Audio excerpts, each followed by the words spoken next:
Get comfortable. Wherever you are right now in bed, on the couch, stretched out in the dark, you're in exactly the right place for what we're about to do. We're going to spend the next several hours in Springfield.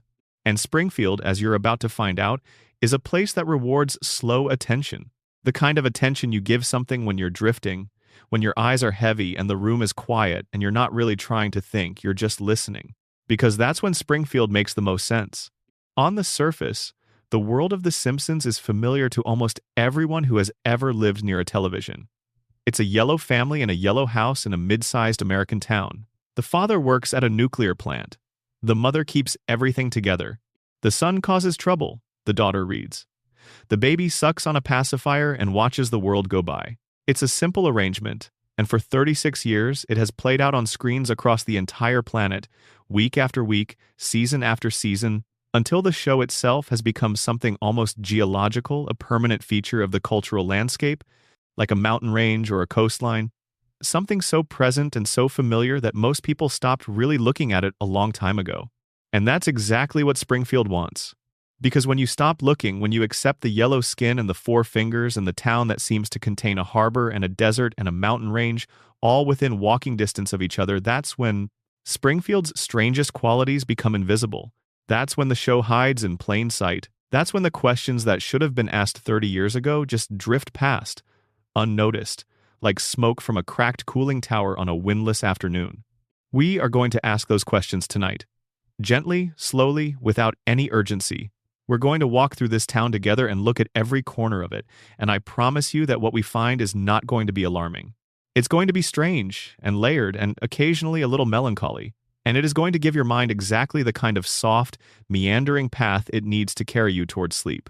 So, let's start at the beginning. Let's start with what Springfield actually is.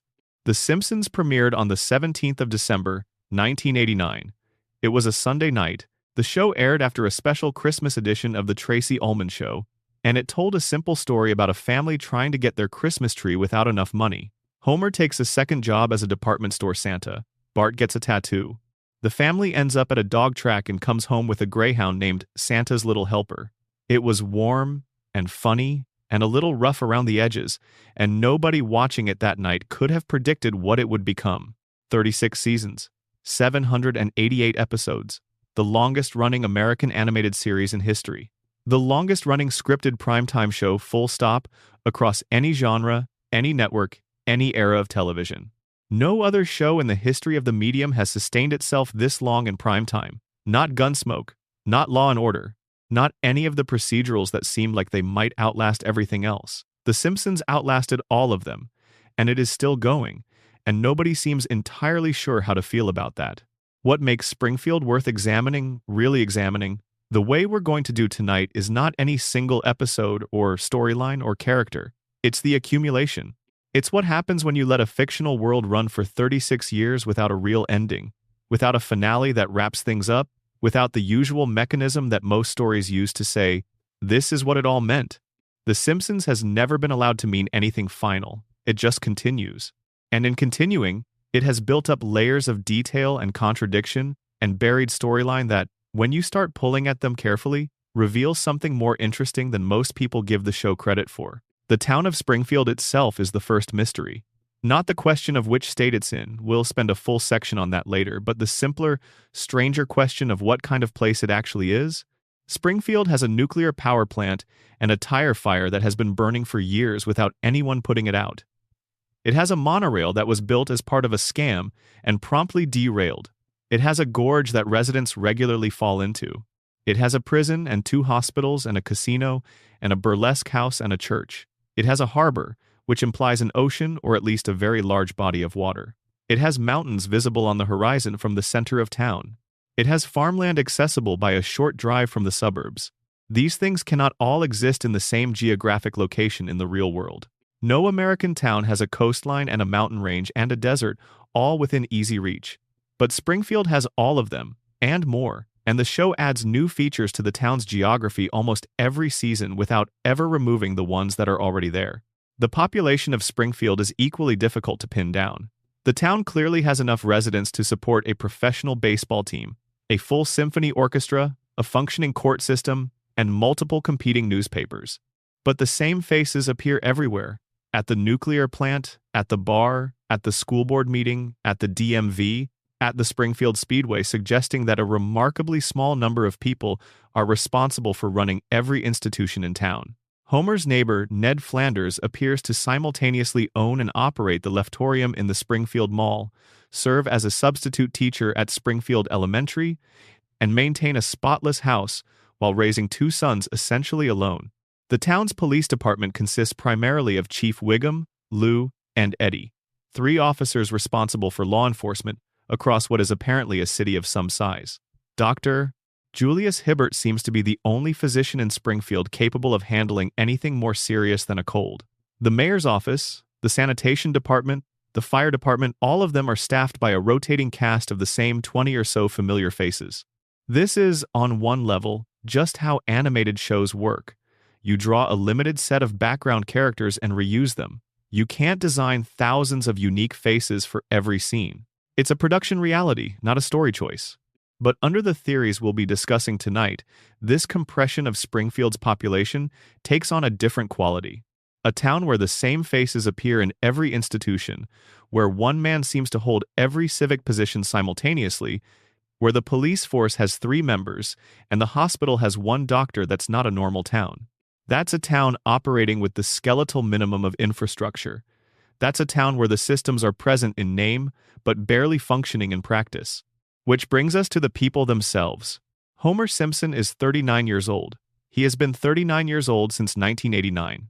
He works in Sector 7G of the Springfield Nuclear Power Plant as a safety inspector, a position he obtained through a combination of luck and the complete absence of any qualifying examination. His job in theory is to prevent a nuclear catastrophe. His job in practice involves sleeping at his console, eating donuts, and occasionally pressing buttons without understanding what they do. The show's creator, Matt Groening, has stated that Homer has an IQ of 55. That number sits at the extreme low end of the clinical disability spectrum. It means Homer is, by formal definition, someone who should require significant support to navigate the world, and yet he holds a federal safety certification, operates heavy industrial equipment, drives a car, and has, over the course of the series, held over 200 different jobs, run for public office, traveled to space, joined a secret society, and been personally involved in events of local, national, and occasionally international significance. The gap between what Homer should be capable of and what he actually does across 36 seasons is one of the show's great ongoing contradictions. We'll look at what might explain it. Marge Simpson is Homer's wife, and she is in many ways the most quietly extraordinary character the show has ever produced. She has kept this family functioning for 36 years. She has done it with patience that borders on the inexplicable, absorbing crisis after crisis financial ruin, near divorces, Homer's compulsive reinvention of himself every other week without ever really breaking. She had a complicated relationship with alcohol for a while. She struggled with gambling. She went through a period of severe anxiety that manifested as an inability to leave the house. These are real things the show explored with more depth than it's usually given credit for. And then, like everything in Springfield, they were set aside, and Marge went back to the kitchen and the blue tower of hair and the muffled groan that functions as her primary response to Homer's behavior. Bart Simpson is 10 years old and has been for 36 years. He is, for most of the show's run, the engine of chaos that keeps the plots moving. He skateboards. He makes prank calls to Moe's Tavern. He causes problems at school and at home and across Springfield in ways that are inventive and escalating, and always, by the end of the episode, harmless. Bart is the it of the show, the part that acts before thinking, the part that would spray paint something on a wall just to see what happened. He is also, in the show's quieter moments, a child who is genuinely afraid of being inadequate. The episodes where Bart confronts the possibility that he is just not smart enough, or not good enough, or not capable enough, those are some of the series' most unexpectedly affecting moments. Lisa Simpson is 8 years old. She plays the saxophone with genuine skill. She is, by any reasonable measure, the smartest character on the show, possibly in the top tier of the entire animated medium. Her IQ has been stated at 159, which places her in the territory of historical geniuses.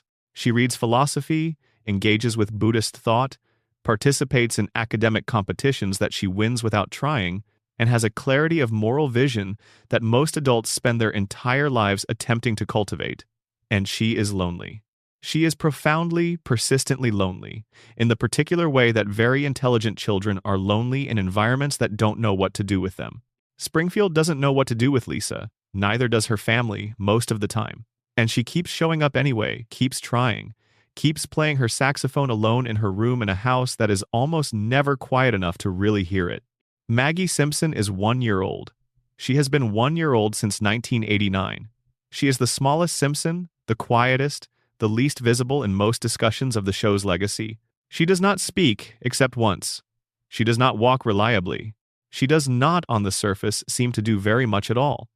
And yet, as we'll spend considerable time on later in this journey, Maggie may be the most interesting character the show has ever created. What hides behind that pacifier and those enormous, dark eyes is something the show has been gesturing toward for 3 decades without ever fully revealing.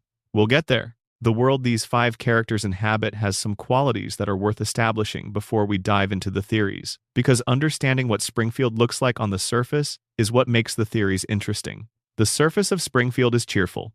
It's sun-yellow and loud and full of people doing recognizable things, going to the grocery store, watching football, arguing about local zoning decisions, eating at fast food restaurants with names just different enough from real ones to technically avoid trademark issues.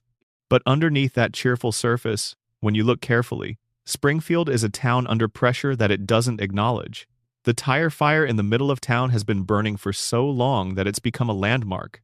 The nuclear plant's cooling towers are visibly cracked. The river near the plant runs in unusual colors depending on the episode. The soil around the power station has a quality that the show depicts with visual humor glowing slightly, producing plants that are irregular in shape, sustaining insects and animals that don't quite match their real-world counterparts. The mayor is corrupt, the police chief is corrupt, the media is owned by a small number of interested parties. The medical establishment is underfunded and overtaxed. The school system is perpetually broke because the oil well beneath it was stolen. The retirement home is falling apart because the funding for it was redirected. And at the top of all of this, overseeing the town's power supply, and therefore its economic life, sits one man in a mansion on a hill. Charles Montgomery Burns, the oldest man in Springfield, the wealthiest man in Springfield, the man who has been there longer than almost anyone can remember, and who, by various accounts within the show, has been there far longer than that. A man who remembers the Spanish-American War. A man who keeps human skeletons in the basement of his workplace, and nobody asks why. A man who glows, visibly, after his weekly medical treatments, and stumbles through the forest near town like something from another world, and the residents of Springfield look at him and think, probably an alien. This is the world we're going to walk through tonight. And the thing about spending time in Springfield, really spending time in it, the way this kind of long, slow, story-structured narration allows, is that it begins to feel familiar in a specific way. Not familiar because it's exactly like your town, but familiar because it captures something true about the way towns work, the way institutions accumulate power, the way people choose not to see things that are uncomfortable to look at, the way a community can develop a shared story about itself that becomes more real over time than the actual facts that underlie it. Springfield tells itself a story. The story is, we are an ordinary American town. We have a nuclear plant that provides jobs and electricity. We have a rich man who runs the plant and who, despite his eccentricities, is part of the fabric of this community. We have a school and a church and a bar and a police station. We have families who argue and make up and love each other and fail each other and keep going. We are normal. We are fine. The theories we're about to explore, one by one, over the next several hours, are about what happens when you hold that story up to the light. When you look at it from the angles the show never quite faces directly. When you follow the threads that Springfield keeps dropping: the three-eyed fish, the human skeletons, the man who glows in the dark, the baby who shot a billionaire, the safety inspector with the crayon in his brain, and ask what they add up to when you put them all together. They add up to something interesting. Something that won't disturb your sleep, I promise you that. But something that makes the show richer and stranger and more worth spending time with than a simple yellow family in a yellow house might initially suggest. So let the room get a little darker. Let your breathing slow down. We're going to take this slowly, one theory at a time, one detail at a time, and by the time we're done or by the time you drift off, whichever comes first, Springfield will look different to you. Not scarier, just deeper. The night is quiet. Springfield is waiting. Let's begin. Before we go any further, drop a comment and let us know where in the world you're watching from and what time it is right now. There's something genuinely nice about knowing that people are settling in from all sorts of different places and time zones, all finding their way to Springfield for the night. And if you haven't subscribed yet, now's a good moment. There's a lot more to come, and you won't want to miss where this goes. Let's start with the theory that explains the most things in the fewest words. The Springfield nuclear power plant is slowly, continuously, and deliberately poisoning every living thing in Springfield. And the man who owns it knows. He has always known, and his continued ownership of the plant, his continued control over the town's power supply, its economy, and by extension its population depends on that poisoning never being acknowledged, never being investigated, and never being stopped. This is the nuclear contamination theory.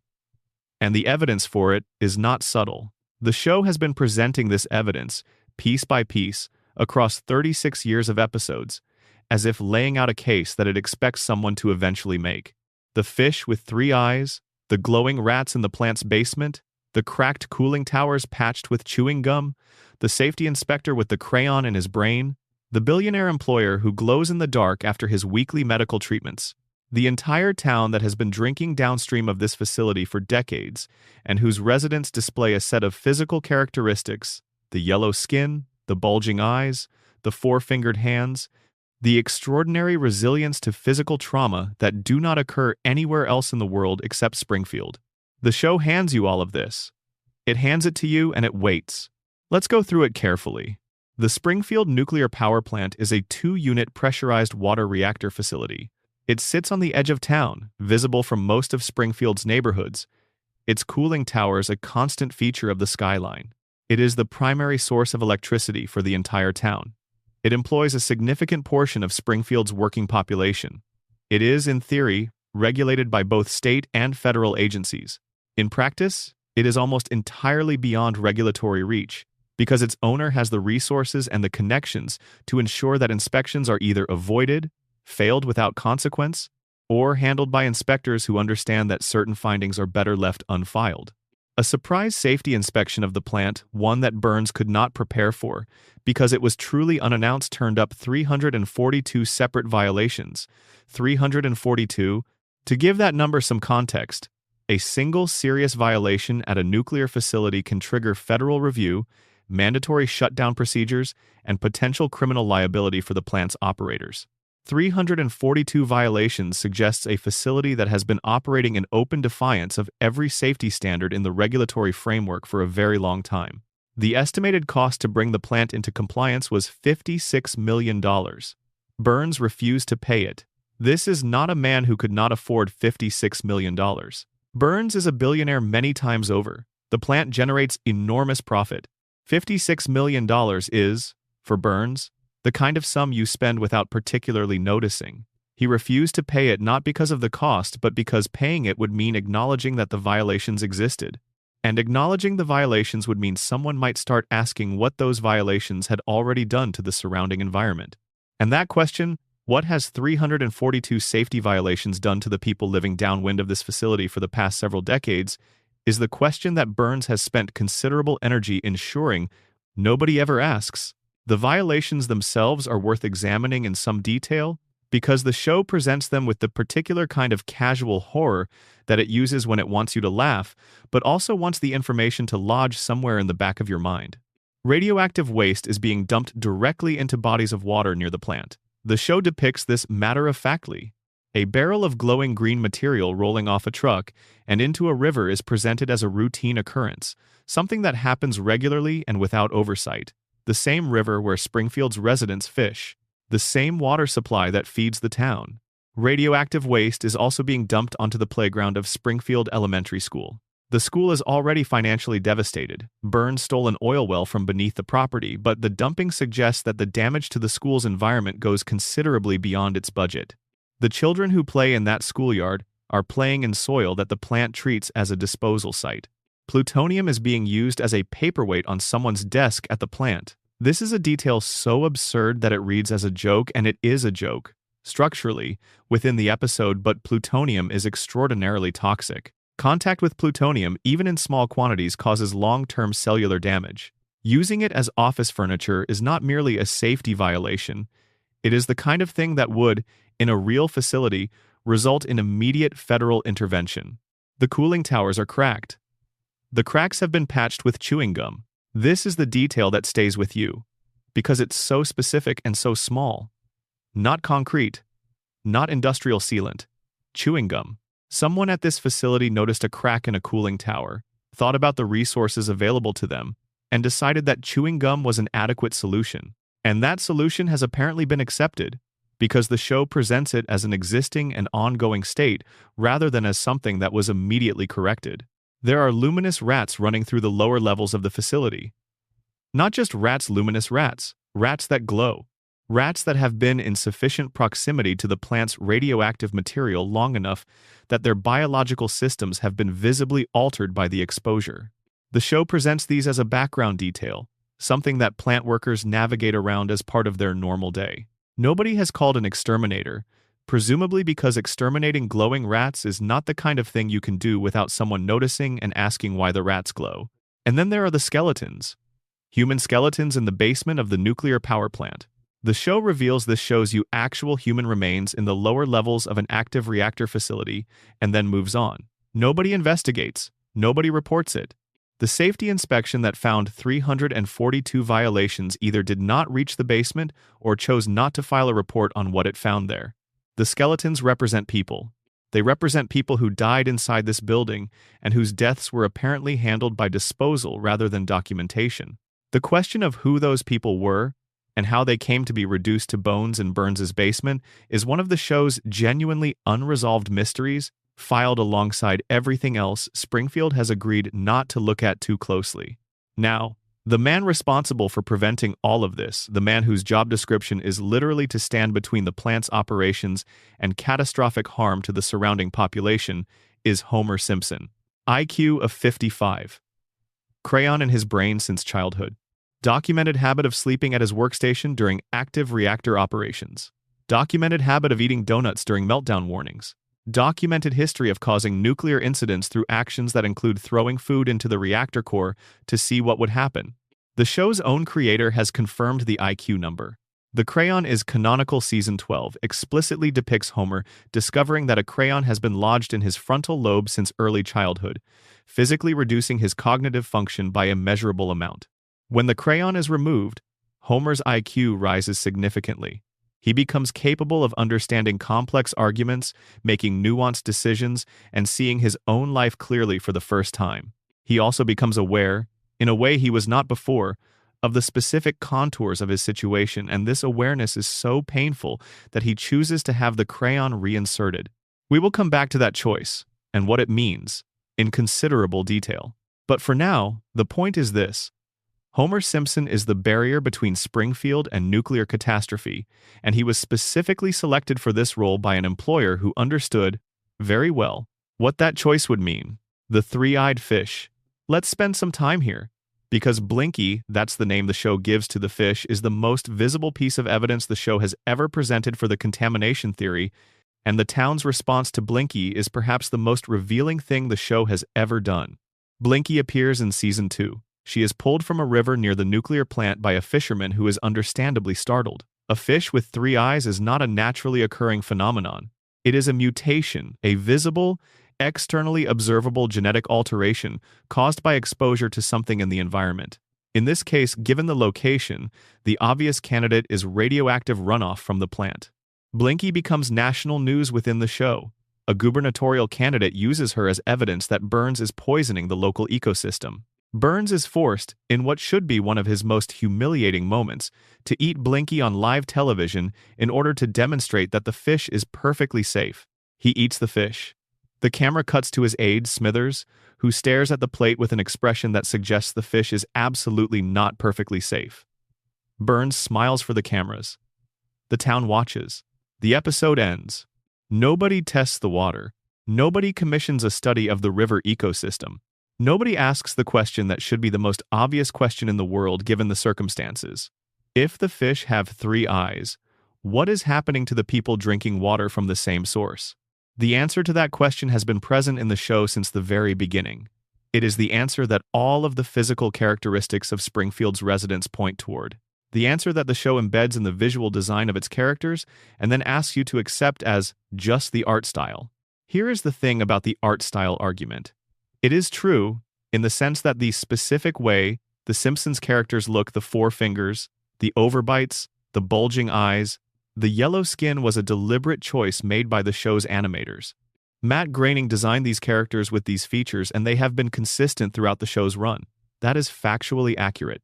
But within the show's own internal logic, within the world of Springfield as a place where real consequences follow from real causes, the visual distinction between Springfield's residents and visitors from outside the town is not just a style choice.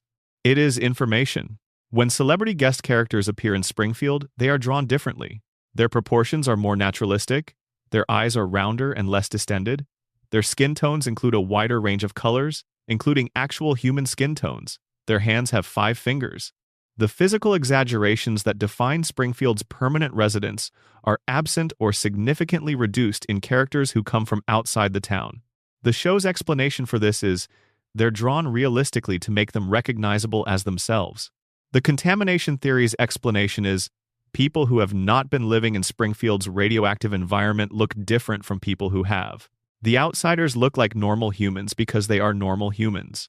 The residents of Springfield look the way they do because something in their environment has been altering their biology for decades. The yellow skin is the most striking element of this, and it's worth dwelling on.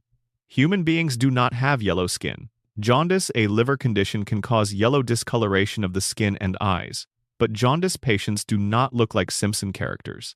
They look ill. The yellow of Springfield's residents is not the yellow of illness in any conventional sense. It is even, universal, present from birth, and completely normalized within the town. Nobody in Springfield comments on the fact that everyone is yellow. Nobody has ever, in 788 episodes, expressed curiosity about why every person they know has this particular skin tone. Because they've always been yellow. Because everyone they know has always been yellow. Because yellow is normal in Springfield. The way 3 eyes are almost normal. The way 4 fingers are completely normal. The way the cooling towers on the horizon are just part of the view. Chronic low-level radiation exposure can cause a range of biological effects, including changes to pigmentation. The specific yellow of Springfield's residents is not something any real-world exposure has produced, it's a cartoon, but within the show's internal logic, the universal yellowness of Springfield's permanent population, combined with the absence of that yellowness in visitors from outside, is a consistent marker of environmental influence on biology. The animals tell the same story. Santa's little helper, the Simpson family greyhound, has the same bulging eyes as his owners, the same general proportions that deviate from real canine anatomy. Blinky the fish has 3 eyes. The glowing rats in the plant's basement have been visibly altered by their environment. Springfield's wildlife is demonstrably mutated by what the plant has been releasing into the surrounding ecosystem, and the show has been showing this to you for decades and filing it under cartoon logic in the hope that you'll just move on. Burns knows. This is the part of the theory that carries the most weight, because it converts the contamination from a passive accident, something that happened because nobody was paying attention, into something deliberate, something maintained, something that serves a specific purpose. Burns knows what radiation does to biological systems. He knows this in an intimate, personal, deeply informed way, because he himself is dependent on controlled radiation for his continued survival. His weekly medical treatments, the ones that cause him to glow, the ones that are keeping him alive 1 week at a time, involve radiation therapy so intense that it leaves visible traces on his body. Burns is not just profiting from nuclear power. He is, in a very real sense, powered by it. His body has been maintained for over a century through a regimen of radiation management that would not be available to the general population of Springfield, regardless of their income level. He understands, from direct personal experience, what radiation does over time to a biological system. He has watched it happen to himself. He has managed it in himself with the resources available to a billionaire. He has observed the effects of long-term nuclear exposure on living tissue, because he is the longest-running experiment in that exposure that Springfield has to offer. And he has watched it happen to Springfield. The German investors who briefly purchased the nuclear plant in one episode are the clearest evidence that Burns's choice to employ Homer is not a mistake. When the German buyers took over, the first thing they did was fire Homer. The second thing was to begin a full assessment of what it would cost to bring the plant into compliance with safety regulations. The estimate they received was so catastrophically large that it nearly bankrupted them before they had finished reading it. They sold the plant back to Burns almost immediately. Burns purchased it back and immediately rehired Homer. A competent safety inspector would, within a very short period of reviewing the plant's actual operating conditions, file reports that would force the plant into remediation or shutdown. The violations are too numerous and too serious to ignore. Homer doesn't ignore them because he doesn't understand them. He sits in his chair, and he eats his donuts, and he presses buttons that he sometimes doesn't even know the function of, and the violations continue, and the radioactive material continues to find its way into the surrounding environment, and Burns continues to collect his money and maintain his monopoly. Homer's employment is infrastructure. It is as deliberate a choice as anything else Burns has done in his 100-plus years of operation. The crayon theory adds a dimension to this that is worth sitting with for a moment. If Homer's low intelligence is at least partly attributable to a physical obstruction in his brain, a crayon, from childhood, then the question becomes, how did it get there and why didn't anyone remove it? Homer went through childhood in Springfield. He had checkups, he saw doctors, he presumably had some form of medical oversight during his developmental years, as most children do. And not one doctor, in all of those years, identified a foreign object in his skull. Either every doctor in Springfield is operating below the standard of care to a degree that is itself alarming, which, given the town's general level of institutional dysfunction, is not impossible, or someone knew the crayon was there and elected not to mention it. The second possibility is the one the contamination theory finds more interesting. If Burns's influence extends into the medical establishment of a town he essentially owns, then ensuring that the most important safety position at his most important facility is occupied by a man with a crayon in his brain is exactly the kind of long-game, invisible manipulation that Burns has demonstrated himself capable of across many episodes. The characters don't age, and we'll deal with the aging question in depth toward the end of tonight's journey. But the contamination theory offers an explanation for it that is worth noting here. If radiation has fundamentally altered the biology of Springfield's residents at the cellular level, it is not impossible within the show's own willingness to play fast and loose with biological reality that the same exposure which mutated the fish, changed the rats, turned the residents yellow and four-fingered, also interfered with the normal processes of cellular aging. Not stopped aging entirely, but disrupted it, slowed it, left Springfield's residents in a kind of biological suspension that manifests, narratively, as the floating timeline. The town resets because the population's cognitive function is compromised. The Springfield Files, the X-Files crossover episode in Season 8, makes this point almost explicitly. Homer encounters what he believes is an alien in the woods near town. The entire community responds with alarm. The FBI comes. Mulder and Scully investigate. The dramatic reveal at the end of the episode is that the alien is not an alien.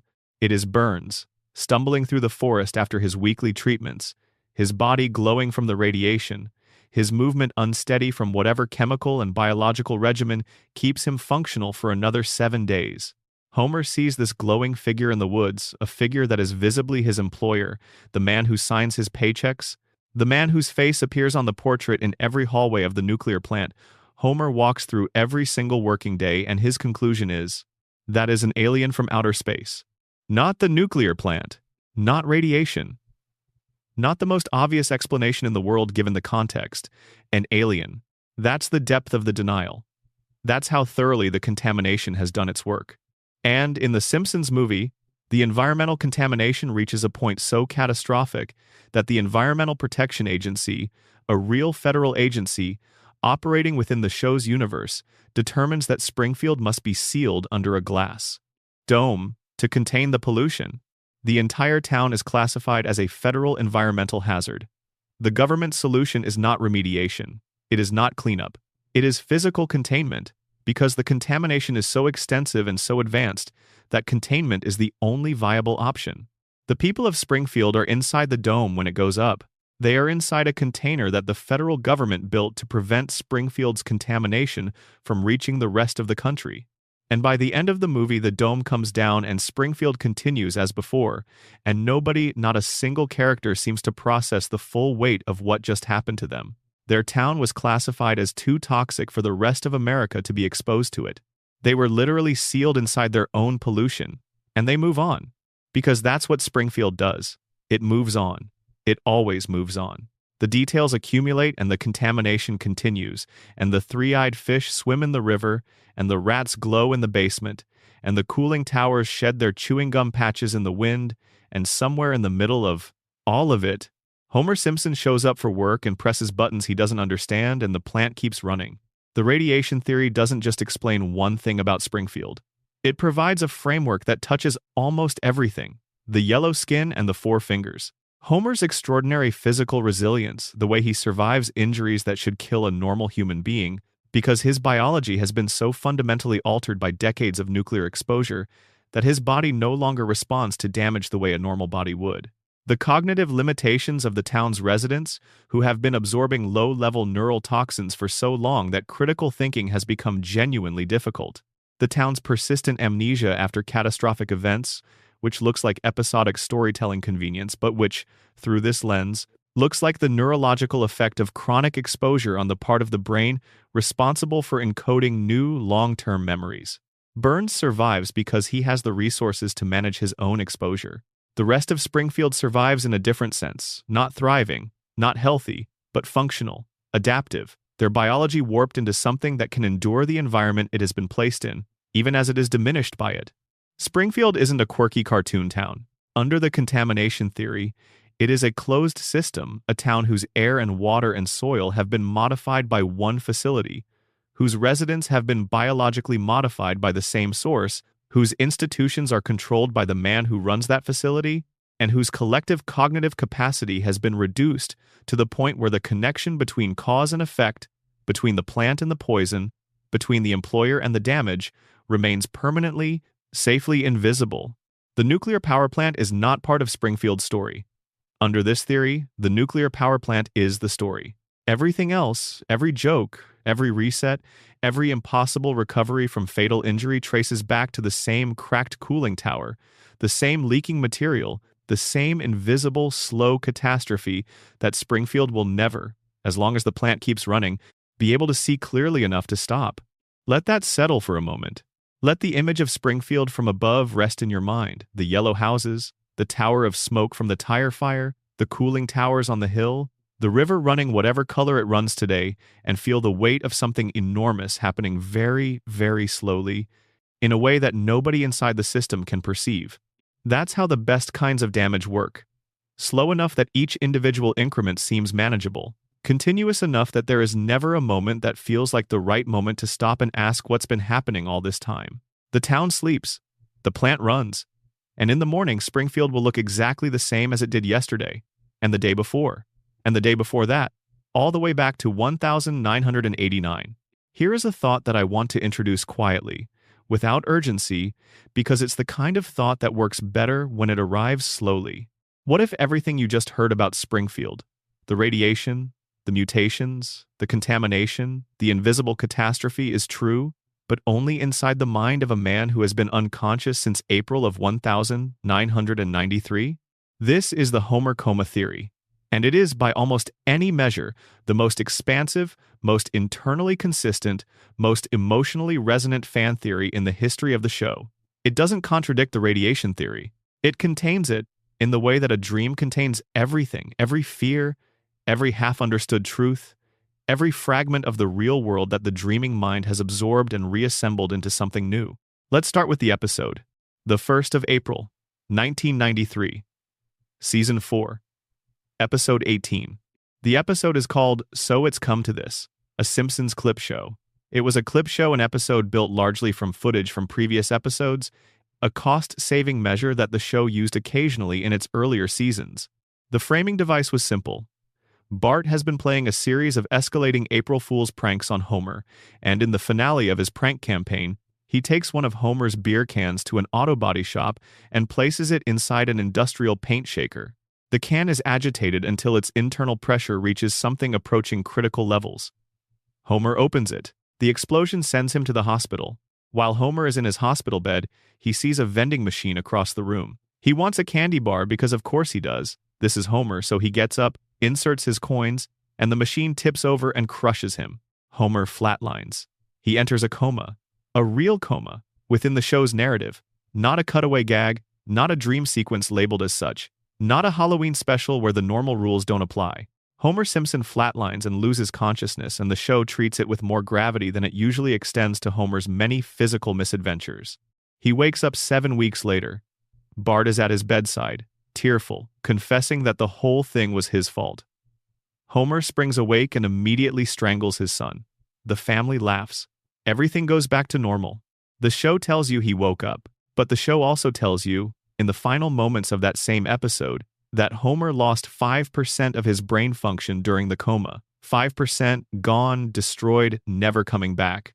And Homer's response to being told that he has sustained permanent neurological damage from his period of unconsciousness is to laugh. He laughs and he says he doesn't know why he's laughing, and the family finds this charming. The episode ends. 32 more seasons of The Simpsons follow, and the events of that April day are never meaningfully revisited. Unless Homer never woke up at all. The theory was developed and articulated most fully in an online discussion. The original proposal is attributed to a user who posted it on Reddit, and the basic premise is this. Homer did not regain consciousness in April 1993. He is still in a hospital bed at Springfield General. Every episode that has aired since that date is not a story that actually happened. It is a dream being generated, in real time, by the mind of a comatose man who is slowly losing brain function and who will not stop dreaming because stopping means finding out what the waking world looks like after however many years he's been gone. Let's look at what the theory explains, because this is where it becomes genuinely striking. Before the coma episode, The Simpsons was a specific kind of show. It was funny and sharp and satirical, but it was grounded in a recognizable version of domestic American life. Homer tries to quit drinking. Marge worries about their finances. Bart might be held back a grade. Lisa develops a crush on a substitute teacher who actually sees her intelligence as something worth nurturing. These are the kinds of stories that real families experience scaled up for comedy purposes, given Simpsons-shaped edges, but recognizably human at their core. The show's emotional texture in those first 4 seasons was warm and sometimes surprisingly sad, and always connected to the kind of problems that have weight in the real world. Money problems, relationship problems, the slow recognition, across a marriage, that the person you're with is not the person you imagined they would become when you first fell in love with them. The strange specific loneliness of being a child who doesn't fit. After the coma, the show changes. The change is not subtle, and fans have been arguing about when it happened and what it means for as long as the internet has existed. Homer goes to space. Homer meets the Loch Ness Monster. Homer joins a secret society. Homer discovers his mother is alive and on the run from the FBI. Homer meets God twice. Homer goes to Japan, Australia, Brazil, England, New Zealand. Homer holds somewhere between 200 and 300 different jobs over the course of the series. Homer is personally involved in events that change the trajectory of local, national, and occasionally global affairs, and then everything resets and he shows up for work on Monday as if none of it happened. The escalation is dramatic, and it has been consistently noted by both critics and casual viewers. The internet has spent 20 years arguing about when The Simpsons declined in quality, and the answer that most analyses converge on is somewhere in the middle seasons, somewhere around the transition from the grounded early era to the wilder, more surreal later material. The coma theory argues that the answer is precise. It happened on the 1st of April 1993. The Simpsons didn't get worse. Homer's brain got worse. And each passing season represents not the writers losing interest in realism, but a dreaming mind losing its grip on the logic and proportions of the real world, generating increasingly distorted versions of the life it is trying to reconstruct. Dreams work this way. When you dream, the early stages, the stages closest to waking, are often coherent and realistic. You dream about work, about conversations you had, about places you know. The further into sleep you go, the more the dream distorts. Time becomes unreliable. People shift identities. Locations blend into each other. Things happen that could not happen in the waking world, and within the dream, they make perfect sense. And it is only upon waking that the impossibility becomes visible. Homer's dream, if it is a dream, has been running for over 30 years. His brain has been drifting further from the surface for 3 decades. Of course, the stories have gotten stranger. Of course, the logic has become more elastic. Of course, the situations that Homer finds himself in are progressively more detached from the ordinary world that the early seasons depicted. A brain that has been unconscious for 30 years, generating simulations of a life, has no way to maintain fidelity to reality. It has only the materials it had on the day it went under, the memories, the associations, the emotional imprints, and it recombines those materials with decreasing precision as the years pass, and the neural architecture that supports the dream begins, slowly, to deteriorate. The aging problem is the piece of this theory that earns the most attention, because it is the thing that the theory explains most elegantly and most emotionally. Nobody in Springfield ages. Bart has been 10 years old for 36 years. Lisa has been 8. Maggie has been 1. Homer and Marge are perpetually in their mid-30s, give or take whatever the narrative convenience of any given episode requires. The show uses what's called a floating timeline. The present is always the present. The technology and cultural references update with each season, but the characters remain frozen at the ages they were in 1989. Every theory about The Simpsons attempts to explain the aging freeze. The radiation theory attributes it to biological mutation. The cartoon logic explanation says it's just a narrative convention of long-running animated shows. But the coma theory offers an explanation that is both simpler and more affecting than any of the others. Nobody ages because they exist inside the memory of a man who went to sleep in April 1993 and whose unconscious mind cannot imagine them growing older, because he was not there to see it happen. Of course, Bart is still 10. The last time Homer saw Bart, Bart was 10. Homer's memory of his son is frozen at the moment the vending machine fell. Of course, Lisa is still 8. Of course, Marge still looks exactly the way she looked on the day Homer lost consciousness. Of course, Maggie still has the pacifier. The dream preserves everyone at the age and state Homer last experienced them, because the dreaming mind can only work with what it has, and what it has is a snapshot of April 1993. This is how memory actually works in relation to people we love. When we think of someone we haven't seen in a long time, a parent from our childhood, an old friend, a sibling who moved far away, we often picture them at the age we last knew them well. The brain fills in what it knows and holds it constant. Homer's brain, filling in everyone he loves from the last clear data it has, produces a Springfield where nobody has aged, because aging requires new information, and new information requires a waking mind. The celebrity appearances in later seasons become something different under this theory. Homer's coma brain is not entirely isolated. He is lying in a hospital room. There is a television in that room, presumably. There are visitors, Marge, presumably, and Bart and Lisa, sitting with their father and talking to him, and bringing him news of the world. There are nurses and doctors and the ambient sounds of a hospital environment. Voices reach Homer in the darkness. Names, references, cultural fragments, and his dreaming mind, starved for new material, incorporates what it can hear into the dream. Every celebrity who appears in Springfield is a voice Homer caught through the fog of unconsciousness, translated by his dreaming brain into a character who fits the Springfield he's constructing. This is why the later seasons are flooded with guest appearances in a way the early seasons were not. Homer's isolated brain needs external input to keep the dream populated, and the longer he's been under, the more dependent the dream becomes on whatever signals reach him from outside. The show itself has engaged with this theory directly. In season 34, the writers created and deliberately leaked what was presented as a deleted scene from an episode, in which Homer wakes up from a long coma and reveals that every outlandish storyline since season 4 was a dream. The leak was orchestrated. The show's writers made this fake deleted scene themselves, showed it to the audience, and then confirmed it was a hoax, a piece of deliberate misdirection planted by hackers. Executive producer Al Jean dismissed the theory in 2015, stating plainly that it was not true. But notice what Al Jean did not address when he made that statement. He did not explain why nobody ages. He did not address the tonal shift after season 4. He did not engage with the specific evidence, the God conversation 6 months before the coma, the brain damage announcement at the end of the episode, the progressive surrealism of the later seasons. He said it's not true. The interviewer moved on. And the theory continued to circulate, continued to gain adherents, continued to be the framework that the most devoted fans return to when they try to explain the show's internal logic. Because the theory does something that no official explanation has ever done. It makes the show make sense, all of it, as a unified whole.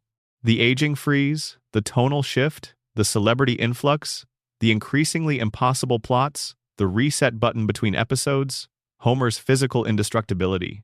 The fact that Homer can survive anything, recover from anything, endure anything because nothing is actually happening to his body is in a hospital bed.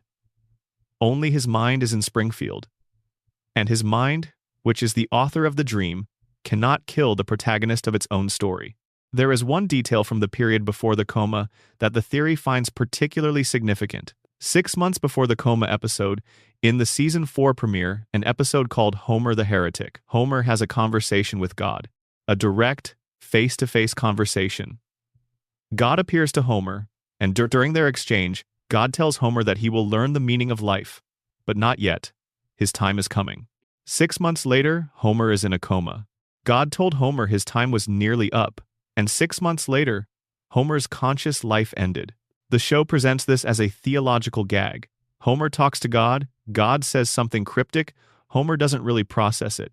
But the coma theory reads it as a prophecy embedded in the show's own chronology, a warning placed in the narrative 6 months before the event it's warning about.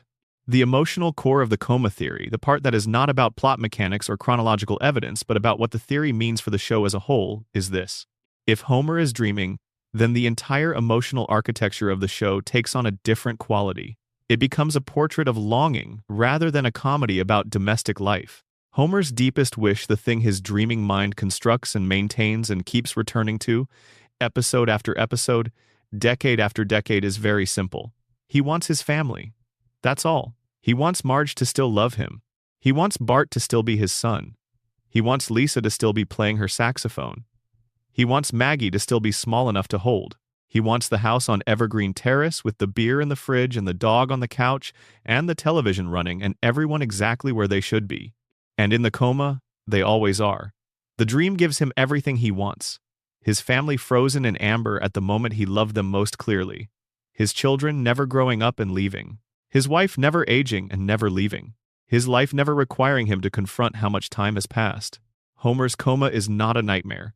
It is, under this reading, the only kind of heaven that a man like Homer Simpson would ever want, or ask for a house where it is always Friday evening and the kids are always young and nobody ever says goodbye. Every time the show resets, every time an episode ends and the catastrophe is dissolved and everything returns to normal, every time Homer survives something that should kill him and shows up the next week as if nothing happened. It is not lazy writing. Under this theory, it is Homer's brain refusing to let the dream end. Because if the dream ends, Homer has to wake up, and waking up means learning how much time has passed, whether his children are grown, whether Marge waited, whether anyone is still sitting by his bed, or worse, not waking up at all. The theory will never be confirmed. The show has explicitly denied it, but it will also never be definitively disproven, because the evidence is not in any single episode but in the structure of the show itself, in the aging freeze, in the tonal shift, in the progressive surrealism, in the way that Springfield keeps resetting and Homer keeps surviving and the dream keeps running. And if it is true, then every episode of The Simpsons since April 1993 is not a comedy. It is a love letter, an unconscious man dreaming about his family, sustaining the dream through sheer will because the family is the only thing worth dreaming about. And somewhere in Springfield General, in a room with a television and the sounds of a hospital around him, Homer Simpson is still sleeping. His brain is still working, still generating the streets of Springfield and the faces of the people he loves and the yellow house on Evergreen Terrace, still keeping the dream going, still finding his way home. We know the official answer. We have known it since September of 1995. Maggie Simpson shot Mr. Burns. Baby Maggie, 1-year-old, armed with Burns's own gun, which she found on the ground after it fell from his holster during a confrontation in the parking lot of the Springfield Town Hall. The gun went off. Burns was wounded. Case closed. Except the case has never really felt closed. Not to the people who watched those episodes closely, not to the writers who, it turns out, animated a completely different ending before settling on Maggie. Not to Homer Simpson, who casually mentioned in a season 18 episode that he was the one who did it. Not to anyone who has spent time with the evidence and the questions it raises. Let's go back to the beginning of this story, because the beginning is where the show built the architecture of the mystery, and the architecture tells you a lot about how the mystery was designed and whether the official solution actually fits it. Season 6, Episode 25. Who Shot Mr. Burns? Part 1. This aired in the spring of 1995, and what Fox and the show's producers attempted was something that had never been done by an animated show before, and arguably has not been done since. They built a genuine whodunit, a summer cliffhanger, a mystery with real suspects, planted clues, and a national contest inviting viewers to submit their guesses for a significant prize. America's Most Wanted produced a tie-in special called Springfield's Most Wanted, treating the fictional shooting of a cartoon billionaire as if it were an actual unsolved crime. Fox promoted it as a cultural event. The Simpsons that summer was not just a television show, it was a puzzle that the entire country was invited to solve. The setup, for the mystery to work, required the show to give Burns a motive problem that was even larger than usual.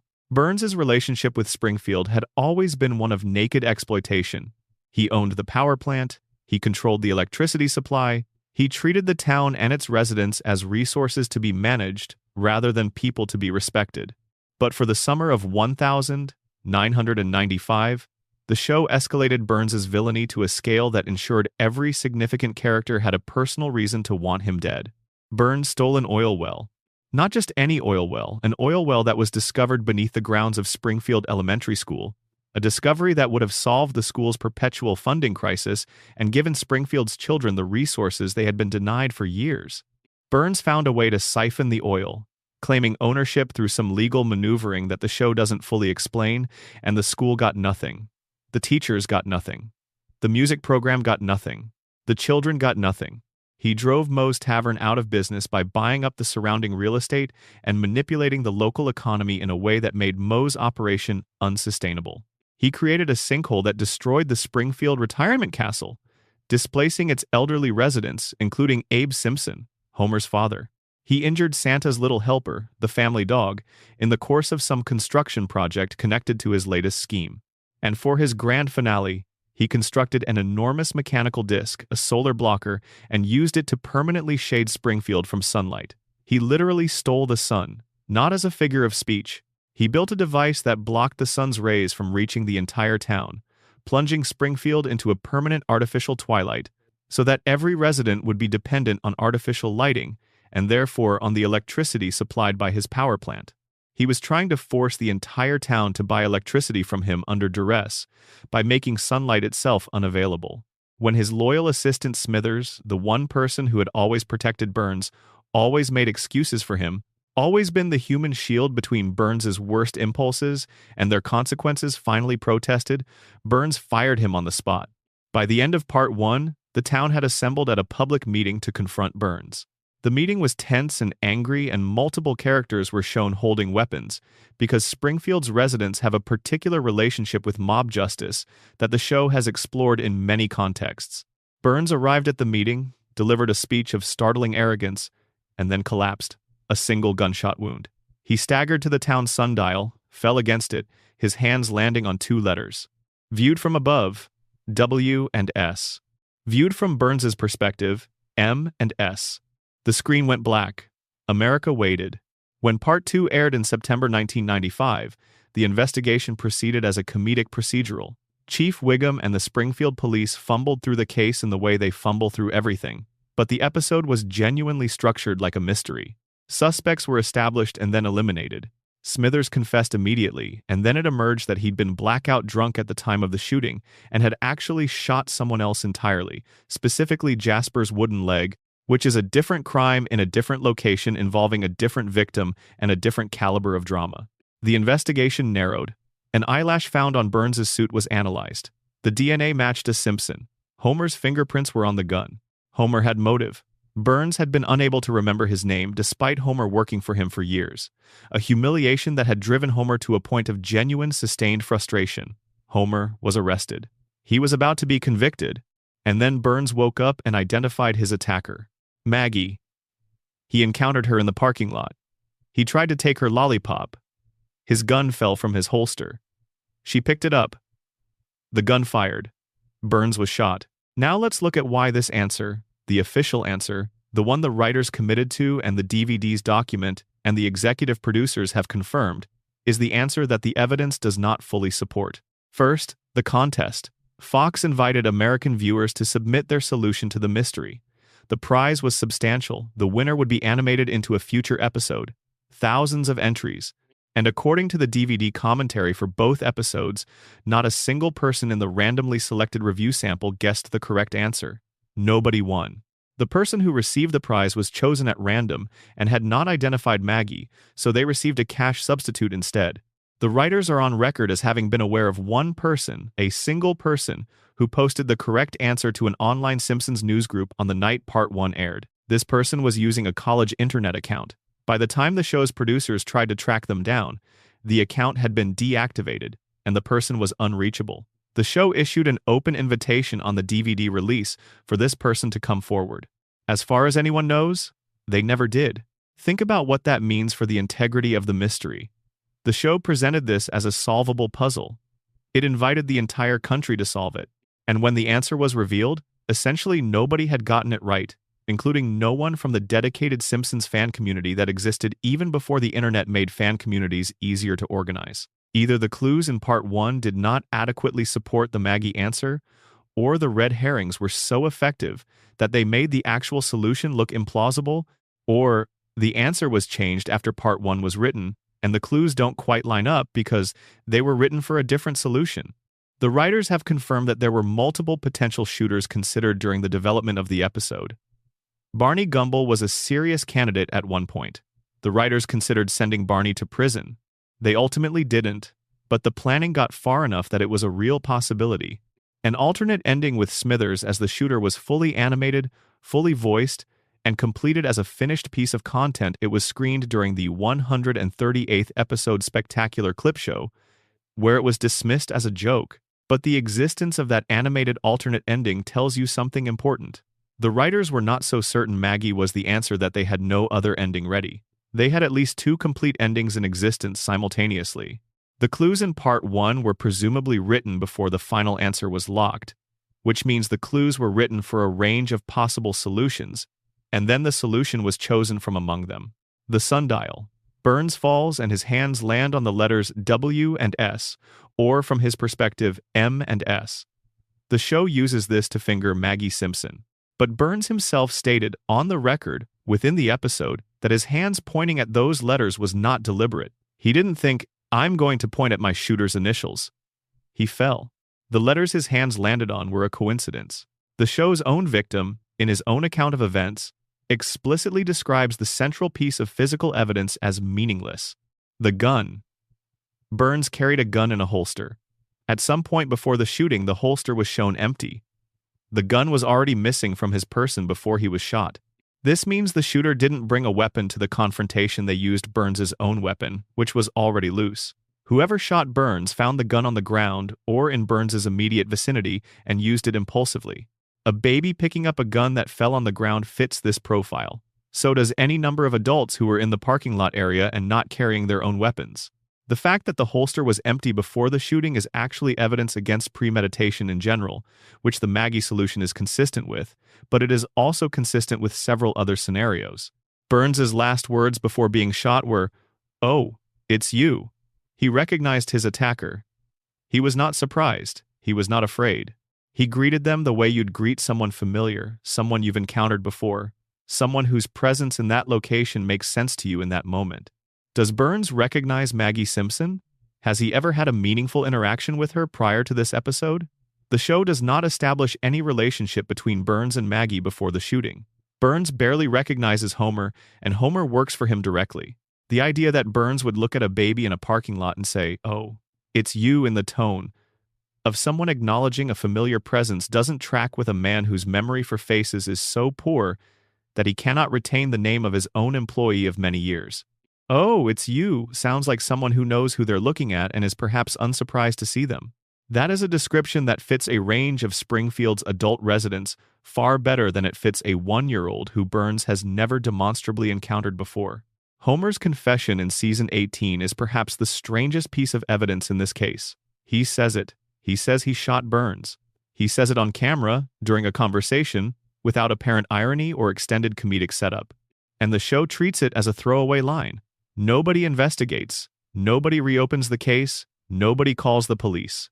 Homer confesses to the shooting of the richest man in Springfield, and it dissolves into the general noise of the episode like everything else dissolves in Springfield.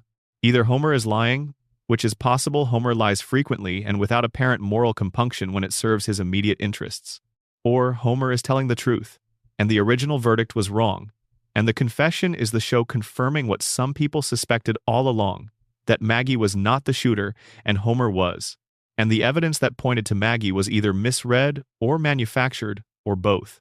If Homer shot Burns, then the DNA on the gun, a Simpsons eyelash, makes perfect sense without involving Maggie at all. Homer is a Simpson. His DNA at the scene is expected, given that he was presumably at the town meeting and in the parking lot area. The fingerprints on the gun are also expected.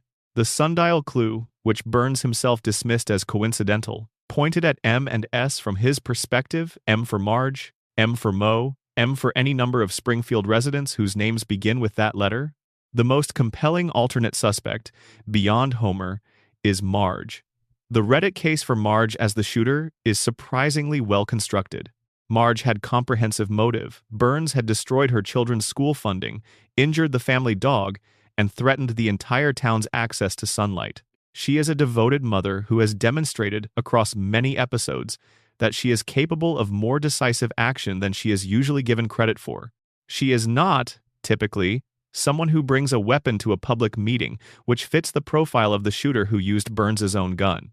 And then there is the specific detail of Burns' history with Marge. Several seasons before the shooting, Burns fell in love with Marge, or something approximating love, given Burns' general relationship with human emotion. If Burns retained any feeling for Marge, or any protective instinct toward her, then his choice to wake up from a coma and not name the person who shot him might not be confusion.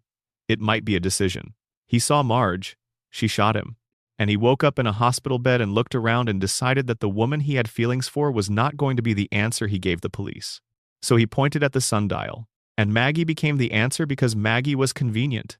Chief Wiggum says it plainly. No jury in the world would convict a baby. Maggie was the perfect resolution, someone who could be identified as the shooter without any of the complications that would arise from identifying an adult with relationships, history, and the capacity to be prosecuted. The final shot of part 2. Everyone has left the hospital room. Maggie is alone. She looks around carefully, checking that no one is watching. And then she moves her pacifier in a motion that mimics pulling a trigger. The show wants you to read this as Maggie confirming her guilt. As the baby, alone for a moment, acting out the thing she did. It is presented as a period at the end of the sentence. Maggie did it. She knows she did it. Case closed. But you could read it differently. A baby who was present when someone was shot, who saw the gun, saw the trigger pulled, saw the aftermath, might imitate that motion the way babies imitate everything. They see an action and they reproduce it. Maggie isn't confessing in this reading, she's remembering. She watched someone shoot Burns, and she's playing it back in the private moment, the way a child plays back something that made an impression. The mystery is closed. It has been closed for 30 years. The writers stand behind Maggie. The DVD commentary settles it. But the contest nobody won, the clues that the victim called meaningless, the alternate endings, the season 18 confession, the "oh, it's you" greeting from a man who couldn't remember his own employee's name. All of it remains. Sitting in the case file, waiting. In Springfield, closing a case and solving a case are two different things. We've established that. The town votes to close things. It doesn't always vote to solve them first. The greatest mystery in Simpsons history may not have a true solution. It may have an official resolution and a nagging, persistent sense that the official resolution and the truth are not the same thing. Which is, in the end, very Springfield. Very exactly Springfield. A town that decides what the truth is and makes it illegal to say otherwise. Let the case rest. Let the file close. But keep, somewhere in the back of your mind, the sound of Burns' voice in that parking lot. "Oh, it's you." And ask yourself who, in Springfield, would earn exactly that greeting from a man who had given his entire town every possible reason to want him gone. Charles Montgomery Plantagenet Schicklgruber Burns, a name with the density of a family tree that has had a very long time to accumulate branches. A man who has been described within the show's own continuity as being over 100 years old at the most conservative estimate, and who by some calculations following the threads of the historical events he claims personal involvement in might be considerably older than that. The question of how Burns is still alive is not a rhetorical one. Within the show's own logic, Burns's continued existence is a medical impossibility that the narrative goes out of its way to acknowledge and then declines to explain. He has every disease.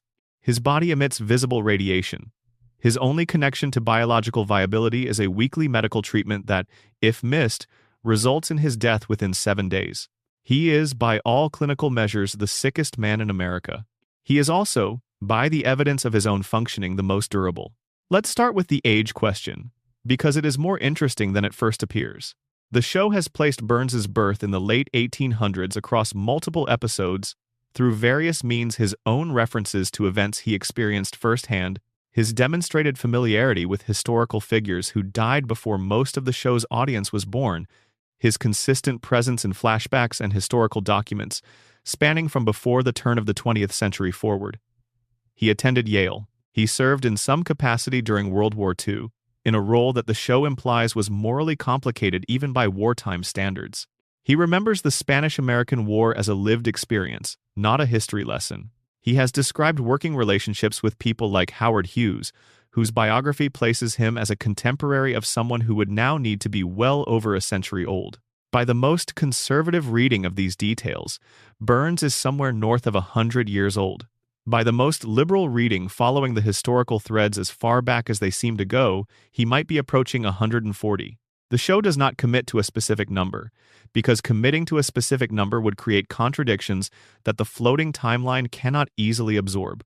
Instead, it keeps Burns's age in a zone of deliberate vagueness, specific enough to be extraordinary, imprecise enough to be deniable. What keeps him alive is, the show tells us in the Springfield Files episode, a weekly medical treatment that is so intensive, so chemically and radiologically loaded, that it temporarily converts his body into something that emits visible green light. After each treatment, Burns wanders out of the medical facility in a dazed, euphoric state, his body glowing, his movement unsteady, his mind temporarily displaced from normal consciousness by whatever the treatment does to his biology.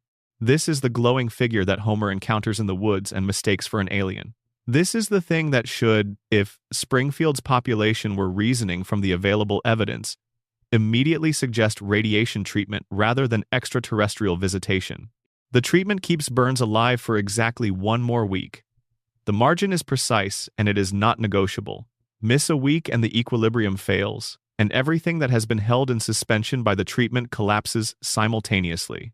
Burns's continued existence is not a matter of robustness or resilience. It is a matter of logistics. The treatment must happen, on schedule, without fail. This is where Smithers becomes something other than what he appears to be on the surface. Smithers is presented, throughout most of the show's run, as Burns's deeply devoted personal assistant, devoted in ways that the show handles with consistent winking humor, particularly regarding the nature of Smithers's feelings for his employer. But under the immortality framework, Smithers is not primarily Burns's assistant.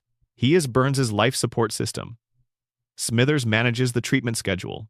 Smithers ensures Burns arrives at each appointment. Smithers monitors Burns's physical condition with the kind of vigilance that the show presents as personal devotion, but which has a more clinical underpinning. If Smithers fails, Burns dies. Not metaphorically fails, not disappoints Burns as an employee, but fails to maintain the treatment schedule. That is the actual consequence. Smithers knows this. The show has established repeatedly that Smithers is the only person who truly understands the full complexity of Burns's medical situation. He is not loyal because he loves Burns, though the show implies he does. He is indispensable because he is the only operational component of the system that keeps Burns functional. Remove Smithers and the system fails. The diseases surge, the equilibrium collapses, Burns dies. That's a very particular kind of dependency. It means that Smithers's position is not really that of an employee who could be replaced. It is the position of a critical infrastructure component. And both Burns and Smithers, on some level, understand this, which is why the dynamic between them, the firing and rehiring, the emotional manipulation, the relationship that looks like devotion and functions like mutual necessity, has the specific quality it does. The Three Stooges syndrome. In one of the show's most memorable medical scenes, Burns visits a doctor who tells him that he has every disease known to medical science, every single one, simultaneously in his body at the same time. The doctor explains that the diseases exist in a state of perfect equilibrium. Each one is trying to kill Burns, but because they are all present simultaneously, they block each other. The doorway metaphor is the one the doctor uses. Three stooges trying to get through a door at once, each preventing the others from advancing. Burns's diseases are in biological gridlock. The result is a man who is technically the sickest person in the United States and who is functionally indestructible because everything that should kill him is being prevented from killing him by everything else that should kill him. The scene is played for comedy. It is one of the show's most quoted exchanges. But through the lens of the nuclear contamination theory and the immortality theory that sits alongside it, the scene takes on a different character. Burns's disease equilibrium is not a natural state. It is an engineered state. The weekly treatments maintain it. The radiation therapy keeps every illness in the precise balance that prevents any single one from taking hold and progressing. It is not medicine in any traditional sense. It is nuclear maintenance applied to a biological system. Burns's body is a reactor. The treatments are the control rods. Without them, the reaction runs away. The Burns family itself, the dynasty behind the man, is worth examining in this context, because Burns does not appear to have arrived at his current situation in isolation. The show has established that the Burns family is one of the oldest continuous concentrations of wealth in American history. Their fortune predates the Industrial Revolution. Their influence has been a feature of American economic life for longer than most American institutions have existed. The current Burns inherited a legacy that was already ancient when he came to power. This raises a question the show never answers but seems to want you to ask. Burns's survival through the current era is explained weekly radiation treatments, modern medicine, the infrastructure of extreme wealth applied to the problem of biological maintenance. But the Burns family's continuous hold on power across centuries predates both radiation therapy and modern medicine. How did earlier generations of the Burns dynasty manage their longevity? What methods were available to them that allowed the family to maintain continuous control for so long? The show doesn't say, but it does establish the pattern of a family that has always found ways to remain in power regardless of what should have disrupted them: wars, economic collapses, generational transitions, the normal mechanisms by which great fortunes redistribute. The Burns dynasty has weathered all of them, which suggests that whatever the current Burns does to extend his life is not an innovation.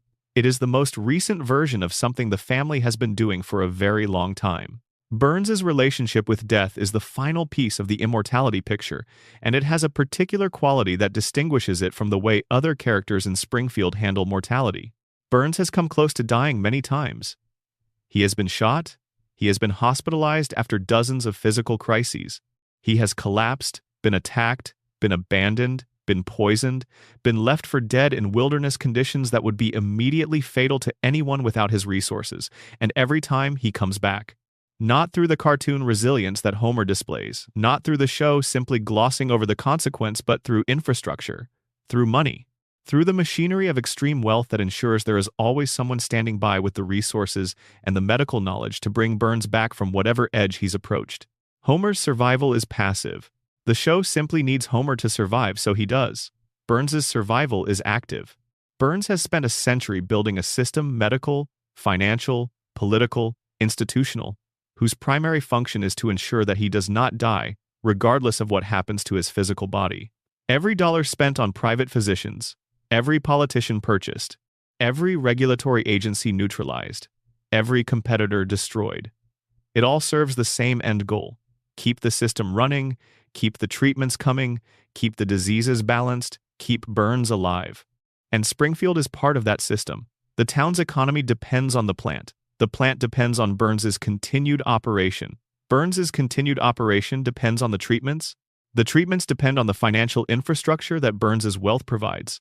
It's a closed loop, a self-sustaining cycle in which Burns, the plant, the town, and the money all feed each other in a way that makes any individual component impossible to remove without the whole thing collapsing. Springfield cannot afford for Burns to die. The town's economic existence depends on a billionaire who has been alive for over a century and who requires weekly radiation therapy to remain so. That is the actual infrastructure of life in Springfield. Not the nuclear plant as a source of electricity, but Burns as a living, continuous, indefinitely extended focal point around which the entire local economy has organized itself over decades. He is not immortal, but he has made himself something close to irreplaceable. And in a town without the cognitive resources to look clearly at its own situation, irreplaceable and immortal end up amounting to the same thing. He will be there tomorrow. He will be there next year. He will be there in a decade. Because the system was designed by the man it sustains, with the specific goal of sustaining him indefinitely, and nothing in Springfield has the capacity to challenge that design. Mr. Burns is the oldest man in Springfield, and possibly the oldest man in America, and he will be there when everyone else is gone, because he built it that way. Because empires don't allow themselves to end. And because the cracked cooling towers still leak, and the water still carries what they leak, and the people of Springfield are still too cognitively limited to ask the question that would, if asked clearly enough, make Burns' whole arrangement come apart. Why does our employer glow in the dark? There is an episode of The Simpsons that fans consistently cite as one of the worst ever produced. An episode so divisive, so controversial, so seemingly contemptuous of the show's own continuity, that even the actor who plays the episode's central character publicly expressed his displeasure. An episode that has been called the moment the show lost its moral center, the moment the writers stopped caring about the integrity of their own story, the moment The Simpsons betrayed the audience that had trusted it. The episode is Season 9, Episode 2, The Principal and the Pauper. It aired on the 21st of September 1997, and I want to propose something tonight that most fans have not considered. This is not the worst episode of The Simpsons. This is the most important episode The Simpsons ever produced, because it is the only episode that shows you, openly, the mechanism by which Springfield maintains its impossible reality. It pulls back the curtain and shows you the vote. And the vote is the thing that explains everything else. Here is what happens. Springfield Elementary is holding an event honoring Principal Skinner's 20 years of service to the school. It is a warm occasion. Skinner is beloved in the complicated way that authority figures can be beloved in communities that depend on them. The ceremony is underway when a stranger walks in. He introduces himself as Sergeant Seymour Skinner, the real Seymour Skinner, a decorated Vietnam veteran who was captured as a prisoner of war, presumed dead, and who spent the subsequent decades finding his way back to American soil and eventually back to Springfield, only to discover that someone else had been living his life. The man Springfield has known as Seymour Skinner is not Seymour Skinner. His real name is Armin Tamzarian. Before the war, he was a petty criminal from a difficult background. He served in the same unit as the real Skinner in Vietnam. When Skinner was captured and believed killed, Tamzarian felt responsible. He traveled to Springfield to deliver the news to Skinner's mother, Agnes. Agnes, grief-stricken, alone, needing her son, assumed Tamzarian was that son. And Tamzarian, who had never been wanted by anyone, who had never had a family or an identity worth keeping, made a choice that he has been living inside for 20 years. He became Seymour Skinner. He took the name, the rank, the life, the mother, the job, the community. He built a complete identity from the materials of another man's existence and inhabited it so thoroughly that for 2 decades, nobody noticed and said nothing until the real Skinner walked through the door. Now, here is where the episode does something extraordinary. Springfield holds a meeting. The truth is fully exposed. The real Skinner is present. Tamzarian is present. The fraudulence of the principal's identity is established beyond any possible dispute. And the town, the assembled people of Springfield, is faced with the question of what to do with this information. They vote, not on whether to prosecute Tamzarian, not on whether to restore Skinner to his rightful identity. They vote on whether to acknowledge the truth at all. The community deliberates and reaches a decision, and the decision is, no. We choose the imposter. We choose the lie. We choose the man who has been performing this identity for 20 years over the man whose identity was stolen. Judge Snyder issues a legal order. The imposter is now, officially, the real Skinner. The actual Seymour Skinner, the decorated war veteran, the prisoner of war who survived and came home, is tied to a railroad car and physically removed from Springfield. And the judge makes it explicitly illegal to ever reference what happened. Under penalty of torture, which the show presents with casual absurdity, nobody in Springfield may acknowledge the truth of Skinner's identity. Fans were furious. The critical response was immediate and sustained. Harry Shearer, who voices Skinner among many other characters, said publicly that he considered this storyline a fundamental betrayal of the character he had spent years developing. The episode ranks consistently among the lowest rated in the series on fan polls. Critics have used it as evidence of a broader decline in the show's creative quality and its willingness to respect its own continuity. But what if the episode is not a failure? What if it is, instead, the show's most honest moment? Springfield has always operated this way. This is not new behavior. The town has always chosen comfortable fictions over uncomfortable facts. The town has always agreed to forget whatever doesn't fit the narrative it wants to tell about itself.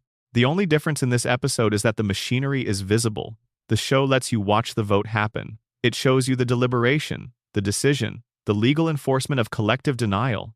Every other time Springfield resets, every other time a catastrophic event is erased, and life continues as before it happens between episodes, in the ellipsis between one story and the next. The Principal and the Pauper is the one time the show stays in the room while the vote is taken. How many times has Springfield experienced events that should permanently alter the town's reality? The list is extensive. The town has been destroyed and rebuilt. It has been sealed under a government dome.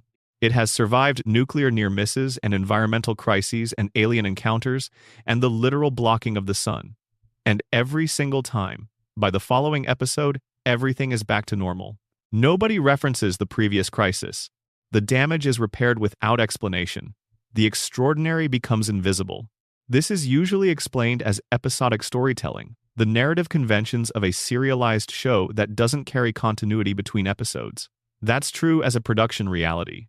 But within the show's own internal world, the Principal and the Pauper offers a different explanation. Springfield resets because the town chooses to reset, deliberately, through an unspoken social contract that says, "We will not acknowledge what happened. We will maintain the agreed-upon version of reality, and anyone who insists on the truth will be removed from the community." That is not a cartoon trope. That is a social mechanism that exists in real communities, particularly in small towns and tight-knit communities where the cost of collective disruption is experienced by everyone, and where the incentive to maintain shared fiction is enormous.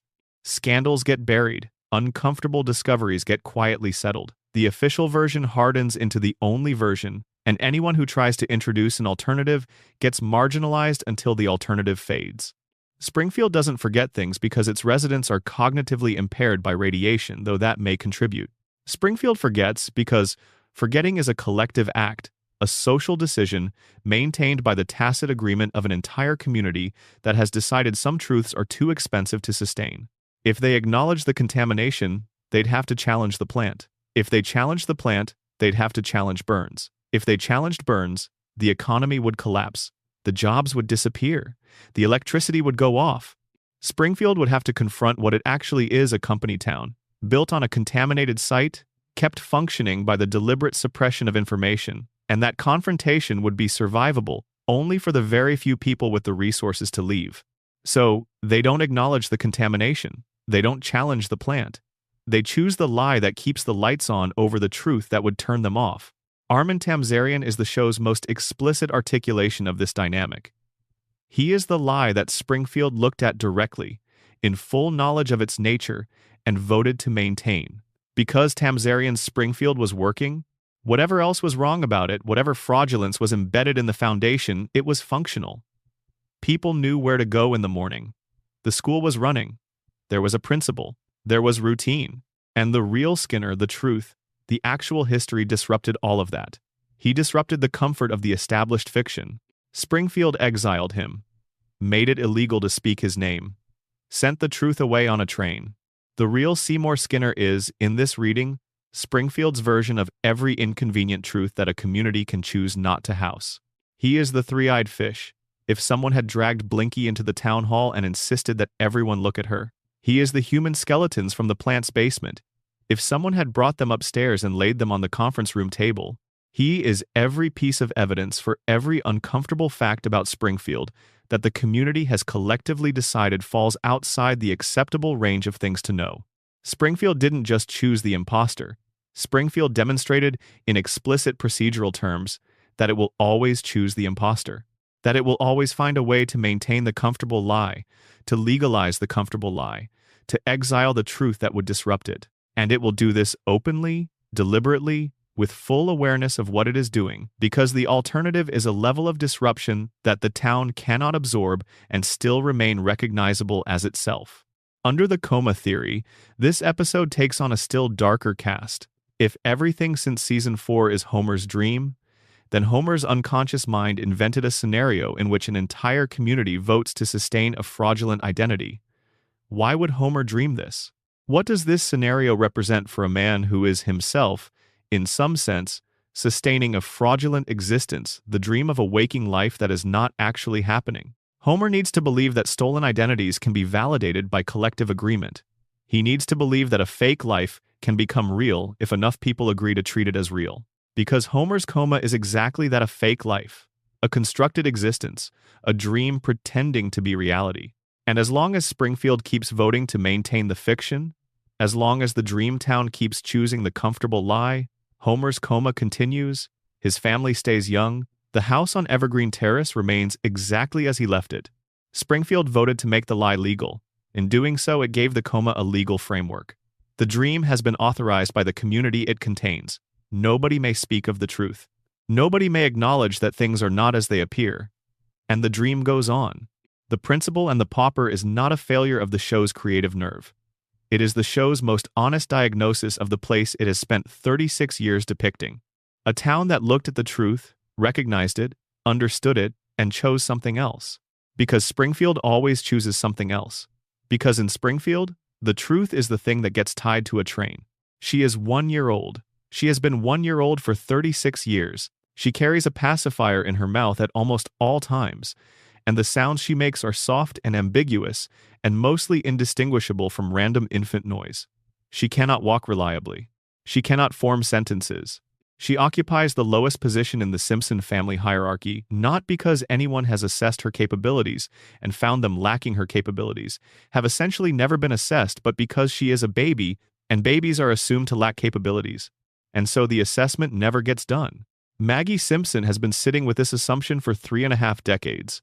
And in that time, working entirely within the narrow window that everyone's low expectations have opened up for her, she has accomplished more than any other member of her family. Let's account for what Maggie has actually done in the canonical record of the show before we start theorizing about why she did it or what it means. She shot a billionaire. We've spent considerable time on this already, and the question of whether she actually did it remains genuinely open. But the official record stands. Maggie Simpson was identified as the person who shot Charles Montgomery Burns, the wealthiest and most powerful man in Springfield, and the official response of the law enforcement community was that nothing could be done about it because she is too young to be prosecuted. Whether she pulled the trigger or was assigned responsibility for someone else's act, the outcome is the same. Maggie Simpson committed an act of violence against the most powerful person in town and walked away without consequence. She led a rebellion. In a Treehouse of Horror segment, but also in canonical material, Maggie has demonstrated the capacity to organize and lead other infants in collective action against authority figures. The Daycare Rebellion is the clearest example, a sequence in which Maggie, in a non-Halloween episode, navigates the social dynamics of a daycare environment, identifies the power structure, identifies the other infants with the will to resist it, and coordinates a collective response to tyrannical management. She does this without language, without the ability to reliably walk, without any of the conventional tools that adults use to organize collective action. She does it through observation, communication, and the kind of adaptive social intelligence that most adults struggle to deploy effectively in the institutional environments they navigate. She saved her family. Multiple times across multiple episodes and in the Simpsons movie, Maggie appears at critical moments to perform the action that resolves the crisis. She catches Homer when he falls. She escapes from a situation that no one expected her to escape from. She demonstrates physical capabilities, reflexes, coordination, spatial awareness that exceed what a 1-year-old should possess, and she deploys them at exactly the moment they are needed. The Longest Daycare. This is the Academy Award-nominated theatrical short released in 2012, and it is 7 minutes of Maggie Simpson operating at a cognitive level that would be remarkable in an adult. The premise is simple. Maggie encounters a caterpillar at a daycare facility. She wants to protect it from a bully named Gerald, and she does so by navigating the daycare's security, outmaneuvering the staff, and executing a multi-step protective operation that requires observation, planning, improvisation, and the ability to predict other people's behavior. She does all of this without speaking, without walking steadily. Her body's physical development is that of a 1-year-old. She falls, she stumbles, she crawls when she needs to run. But her decision-making is operating at a categorically different level. Every choice she makes is correct. Every move is optimized. Her mind is performing at a level that her body cannot support, and she succeeds anyway, because her intelligence compensates for every physical limitation the story places in her way. In the canonical record of the show, Maggie's intelligence has been tested and found to be extraordinary. The specific numbers vary by episode. The show doesn't maintain a consistent figure, but the pattern is unmistakable. When Maggie's intelligence is formally assessed, the results suggest something that sits well outside the normal human range. The show plays this for a quick moment and moves on. But the information has been introduced, the assessment has been made, the result is in the record. Now let's think about the silence. Because the silence is the key to Maggie, not the intelligence. Maggie first spoke in an episode called Lisa's First Word, where her first word daddy was voiced by Elizabeth Taylor, in what was treated as a significant event both within the show and in terms of casting. It happened once. It was never repeated. Maggie has gone 36 years without developing language in any meaningful way, and she is surrounded by perhaps the most verbally active family on television. Homer never stops talking. Marge never stops responding to what Homer is saying. Bart never stops provoking. Lisa never stops analyzing, explaining, arguing, persuading. The Simpson household is an environment of constant noise, constant language, constant verbal engagement. And in the middle of all of it, Maggie sits, watches, listens, processes, says nothing. The developmental explanation is, she's a baby. Babies don't talk. The show doesn't let Maggie age, so she stays in the pre-verbal stage. The theory's explanation is different. Maggie doesn't speak because she has decided not to, because she has observed, with the intelligence she possesses, what happens to people in this family and this community who make their intelligence visible. Look at Lisa. Lisa is brilliant unambiguously, measurably, demonstrably brilliant. The kind of brilliant that is recognized even by people who wish it weren't there. And what has Lisa's visible brilliance produced? Isolation. She is the smartest person in most rooms she enters, and she is perpetually, painfully alone in those rooms. She challenges authority and gets punished for it. She speaks uncomfortable truths and gets ignored or dismissed. She tries to improve the things around her and is met with resistance from a community that does not want to be improved. Lisa's intelligence is her greatest quality, and it has made her life harder in almost every respect. Maggie has watched this happen. Maggie has been watching Lisa fight for recognition since the day she was born, and Maggie has seen over and over that the fight produces almost nothing. That Springfield does not reward intelligence. That being seen as intelligent in this environment makes you a target. That the safest thing, the most strategically sound position, is to be underestimated. The less they notice you, the more you can accomplish. Think about how Maggie's actions read through this lens. She shot Burns, and nobody seriously investigated whether a 1-year-old had the capacity to plan and execute a shooting, because nobody seriously investigates the capabilities of 1-year-olds. She organized the daycare rebellion, and nobody considered that an infant might be capable of collective action, because nobody considers infants capable of collective action. She saves the family at critical moments, and the family responds with affection and relief, without pausing to ask how she did what she did, because the assumption is that it was accidental, instinctive, lucky, not planned, not strategic, not the result of a cognitive assessment of the situation that produced a targeted response. Maggie has maintained the most effective disguise possible. She presents as exactly what everyone expects a baby to be: helpless, dependent, communicating in gurgles, stumbling when she tries to walk, and behind that presentation, she watches everything, retains everything, and acts when she calculates that acting will produce the desired result. The coma theory's reading of Maggie is one of the most emotionally resonant in the entire framework. If Homer is dreaming, if the dream is Homer's mind trying to hold his family intact against the darkness of the hospital room, then Maggie's intelligence is not a mutation or a strategic choice. It is a father's wish. Homer cannot see his youngest child grow up. He cannot watch her take her first steps, say her first sentence, develop into a person with her own perspective and her own life. He is locked out of all of that by the coma, and so in the dream he gives her everything at once. He makes her extraordinary. He gives her an intelligence that transcends her developmental stage and a capability that no baby should possess, because in the dream, Maggie doesn't need to grow up to be remarkable. She already is. It is the most heartbreaking version of Maggie, not a spy, not a strategist, not a genius planning her emergence from behind the pacifier, but a father's prayer. Homer dreaming his youngest daughter as everything he hopes she'll become, because he can't stay awake long enough to see it actually happen. But if we stay with the waking world version of Maggie, the version where Springfield is real, and the family is real, and the silence is a choice, then the question the theory always ends on is, what is she waiting for? She is waiting for something. This much seems clear from the evidence. She observes. She plans. She acts when she calculates the action will achieve something. She maintains her silence as a strategic posture, not a developmental limitation. She has demonstrated the capacity to lead, to protect, to respond to physical threat, to navigate institutional systems, to read social dynamics, and adapt to them in real time. What is she building toward? The show has never told us. Maggie's future is the last genuinely open mystery in the Simpson family. Every other character has a trajectory that the show has explored, even if it always resets. Bart has a future the show has imagined, in flash-forward episodes.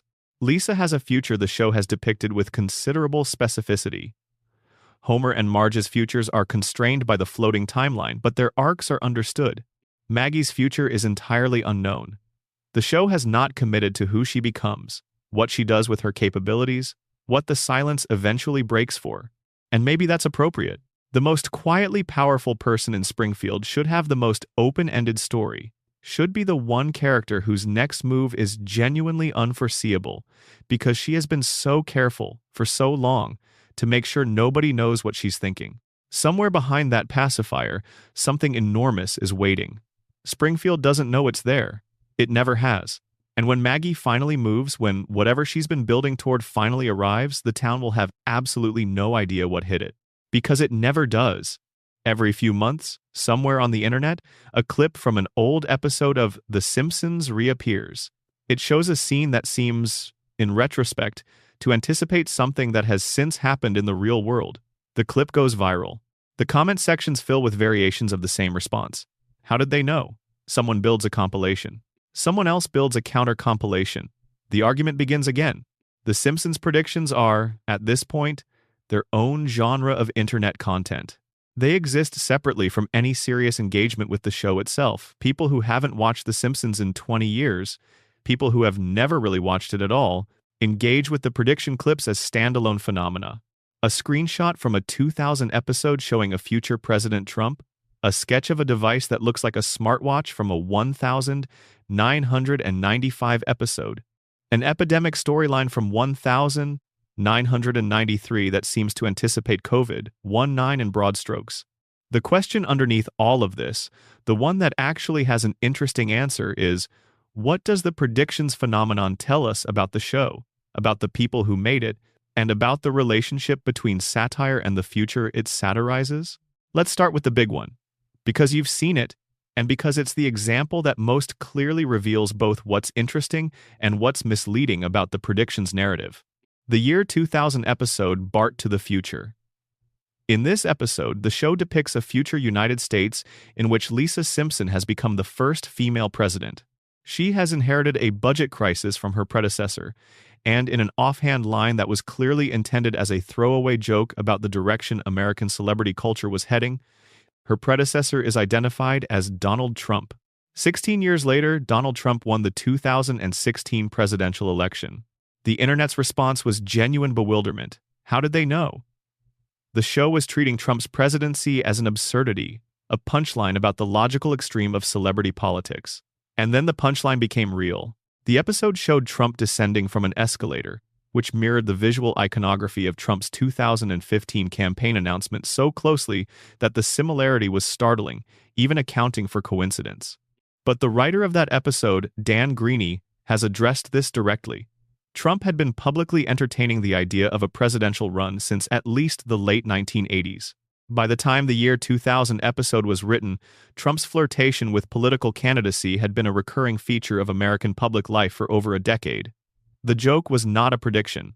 It was an extrapolation, a satirical push of a trend that was already visible and already absurd.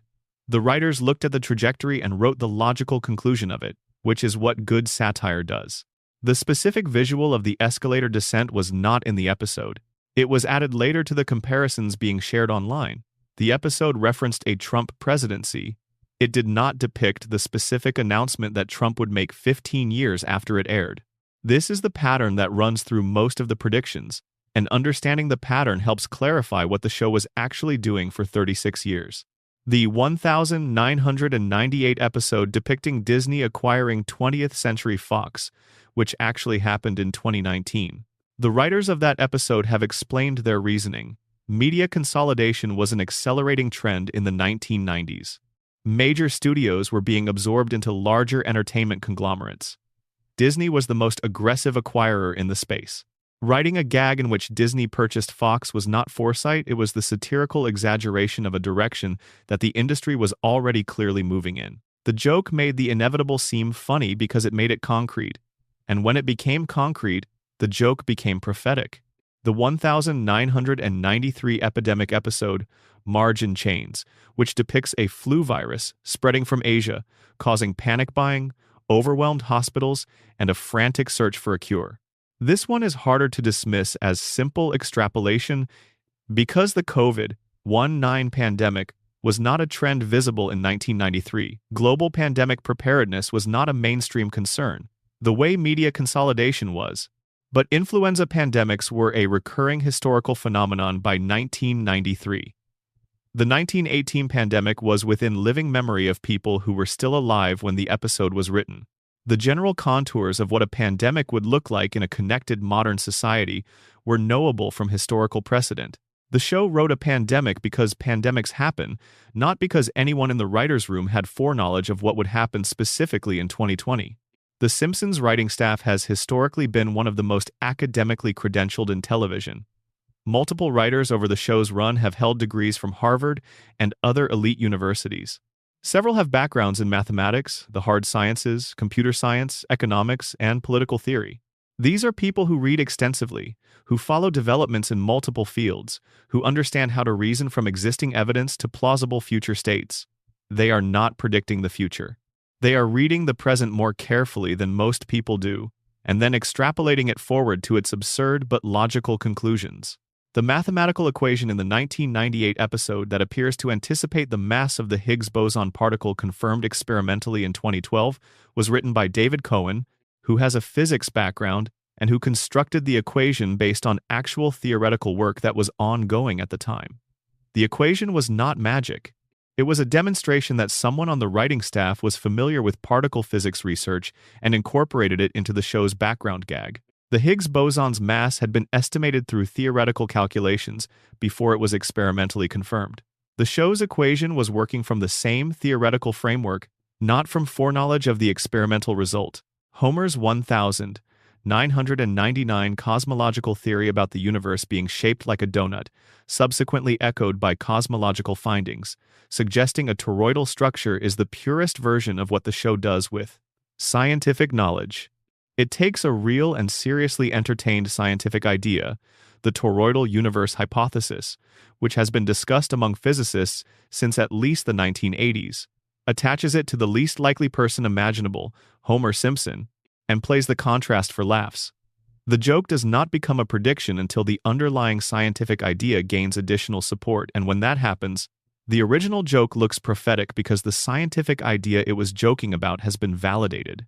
The Cypress Hill and London Symphony Orchestra collaboration. In a 1996 episode, the hip-hop group Cypress Hill accidentally books the London Symphony Orchestra while under the influence. That exact collaboration happened in 2024. Cypress Hill performed with the LSO at the Royal Albert Hall 28 years after the joke. This one is harder to explain through extrapolation of existing trends. In 1996, there was no visible trend toward rap classical crossover collaborations of this specific kind. This feels more genuinely coincidental, a specific enough joke that happened to eventually become real through mechanisms that have nothing to do with the show's writers having any relevant knowledge in 1996. And this is the honest version of the predictions phenomenon. Most of them are explainable through extrapolation of existing trends by people who read carefully and reason well about the future. Some of them are the natural result of a show producing enough content that some of it will eventually align with reality through pure statistical coincidence. And a small number of them, the Cypress Hill concert, a handful of others are genuinely strange coincidences that resist easy explanation. What unifies all of them, what makes the predictions phenomenon feel significant regardless of the specific explanation for any individual instance, is something the show's detractors rarely acknowledge. The Simpsons is an unusually good piece of cultural observation. It has been, for 36 years, a show staffed by people who pay genuine attention to the way American society works, its trends, its absurdities, its self-contradictions, its tendency to eventually produce the very outcomes it most forcefully claims to be avoiding. Good satirists are, almost by definition, good at seeing where things are going, because seeing where things are going is part of the job description. The meta-theory, the most interesting framing for the predictions phenomenon, is not that the show predicts the future, but that the show shapes the future by normalizing it. The Simpsons is one of the most deeply embedded pieces of American media in history. Its jokes have become part of the cultural lexicon. When it makes a joke about Trump becoming president, that joke circulates. People remember it. It becomes a reference point. It makes the idea of a Trump presidency feel less like a shocking novelty and more like something the culture has already processed and metabolized, something that, when it arrives, produces recognition rather than pure shock. The show doesn't predict the future. It primes the cultural imagination for futures it has already visited in satirical form. And when those futures arrive, they feel familiar, and the familiarity is mistaken for prophecy. There is another version of this argument, darker and more interesting. Springfield is not a prediction of where America was heading. Springfield is a diagnosis of where America already was. The nuclear plant and the corrupt billionaire and the compromised institutions and the population too distracted and cognitively limited to notice how badly they're being exploited. The show was not showing you the future when it depicted these things. It was showing you the present, refracted through animation and satire until it was funny enough to watch without becoming defensive about it. And then reality caught up to the satire, and people started saying the show had predicted things, when actually the show had just said out loud what was already true. The predictions aren't coming true. The predictions were already true. The show just found a way to say them that made it possible to listen. And there's a final piece worth noting. For every prediction that came true and became a viral moment and a screenshot and a Reddit thread, there are thousands of predictions that didn't come true. Jetpacks and moon colonies and political outcomes that went the other direction, and cultural shifts that never materialized. Nobody screenshots those. Nobody shares them. Nobody builds a conspiracy theory around the times The Simpsons was wrong, because confirmation bias only runs in one direction. We remember what matched. We forget what didn't. And a highlight reel built entirely from hits, drawn from 36 years and 788 episodes, containing thousands of satirical observations, naturally looks like prophecy. It is not prophecy. It is volume, intelligence, the willingness to follow trends to their logical conclusions, and the internet's extraordinary capacity to remember the times that something surprising turned out to be true. For the first 6 seasons of The Simpsons, Homer's mother was dead. That was the established fact. Abe Simpson had told his son that his mother passed away when Homer was young. There was a grave. Homer had grieved. He had grown up with the fixed, settled understanding that he was a boy whose mother died and whose father, though present, was emotionally unavailable, in the particular way that Abe Simpson is emotionally unavailable, not cruel, exactly, but absent in all the ways that matter, a man who had worked through whatever grief he might have felt about his wife's death alone, without involving Homer in the process, leaving Homer to understand that loss as something that had simply happened and could not be revisited. Homer's entire personality is, at some level, a response to maternal loss. his desperate need for approval, his terror of abandonment, his willingness to absorb humiliation from his employer rather than risk losing the security of the job, his tendency to search for acceptance in every community he encounters, the church, the bar, the bowling league, the secret society, with a hunger that never quite gets satisfied. Homer Simpson's interior life, beneath the donuts and the strangling and the loud opinions about everything, is the interior life of a man who grew up believing his mother chose not to be there. And in Season 7, the show revealed that the belief was a lie. The episode is called Mother Simpson. It aired in November of 1995 and has remained, for 3 decades, one of the most widely acclaimed episodes in the series. The emotional weight of it still catches people off guard even when they know it's coming.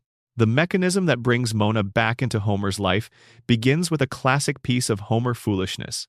He fakes his own death to avoid working on a Saturday. He pushes a dummy off a cliff near the power plant, and the town believes he's dead. When Marge insists he correct the official record, Homer goes to the Hall of Records and discovers that his mother is listed as alive. Not dead, alive.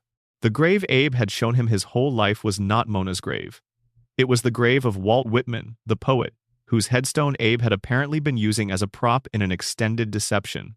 Homer finds Mona at that same cemetery, where she has been visiting the grave she believes is her son's, because she has heard that Homer died, because Homer faked his death, and in a beautiful piece of circular comedy that the show earns through its emotional weight, mother and son find each other at a fake grave, each believing the other is mourning. When Homer proves who he is, they have a reunion that is among the show's most genuinely moving scenes. A grown man and his mother, separated for 27 years, meeting beside a headstone that belongs to neither of them. The comedy is present, the show does not abandon its nature even in its most sincere moments, but the emotion underneath it is real and the show does not dilute it.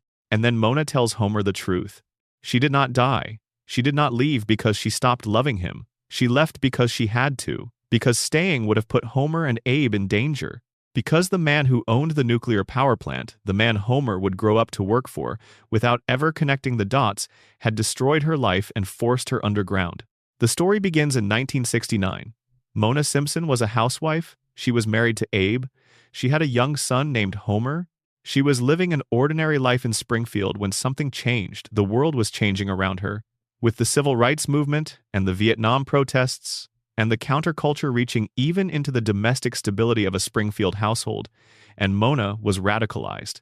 Not violently, not in any way that the show presents as irrational or extremist.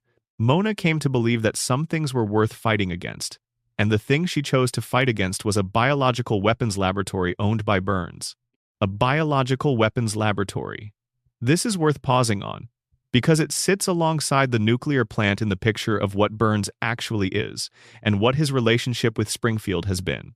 Burns did not merely own a nuclear facility with 342 safety violations. Burns owned a germ warfare laboratory. He was manufacturing weaponized biological agents in the same town where children were playing, where families were raising their children, where the people who worked for him and lived near his facilities had no idea what was being produced in the building down the road. Mona and her group broke into the lab and destroyed the biological material stored inside. They detonated what the show calls an antibiotic bomb, a device designed to neutralize pathogens rather than create them. They succeeded. The germ warfare program was shut down, at least temporarily. But Mona made one mistake during the escape.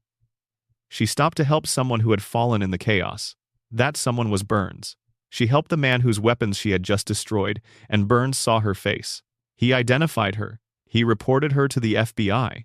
And from that moment, Mona Simpson was a fugitive, unable to go home, unable to contact her family, unable to hold her son or explain to him why she was leaving.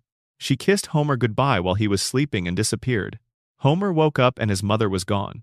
He grew up believing she was dead. And because he believed she was dead, he never understood why he felt the way he felt, the particular hollowness of someone who was loved and then wasn't, who was close to someone essential and then lost them. He had no framework for grief because he was told there was nothing to grieve. She simply died. People die. Life continues. Except she didn't die. She was alive for every year of Homer's childhood, every year of his adolescence, every year of his young adulthood. She was out there somewhere moving, hiding, maintaining the existence of a fugitive for a cause she believed in, while Homer grew up believing he was a boy whose mother didn't think he was worth staying for. Burns didn't just drive Mona away. Burns shaped Homer's entire psychological formation by creating the conditions under which Homer would grow up without a mother and with the unconscious belief that the loss was somehow connected to his own inadequacy. Burns did not plan this consciously. The show does not suggest that Burns was deliberately engineering Homer's psychological damage for future employment purposes, at least not initially. But when the German investors fired Homer and Burns rehired him, when the deal with Grandpa Abe surfaced, more on that shortly, the picture of what Burns has been doing with Homer becomes clearer and more deliberate. Burns recognized Mona when she returned to Springfield in season 7. He spotted her through a car window. He called the authorities. The FBI showed up at the Simpson house, and Mona had to run again, and Homer had to say goodbye to his mother for the second time, and this time he knew exactly who was responsible for her exile. His employer. Burns, the man Homer works for, the man who cannot remember Homer's name, the man whose factory Homer protects from regulatory scrutiny through the specific quality of his incompetence. Burns is the reason Homer grew up without a mother. Burns is the reason Homer spent the formative years of his life believing that he was the kind of son a mother would rather abandon than stay with.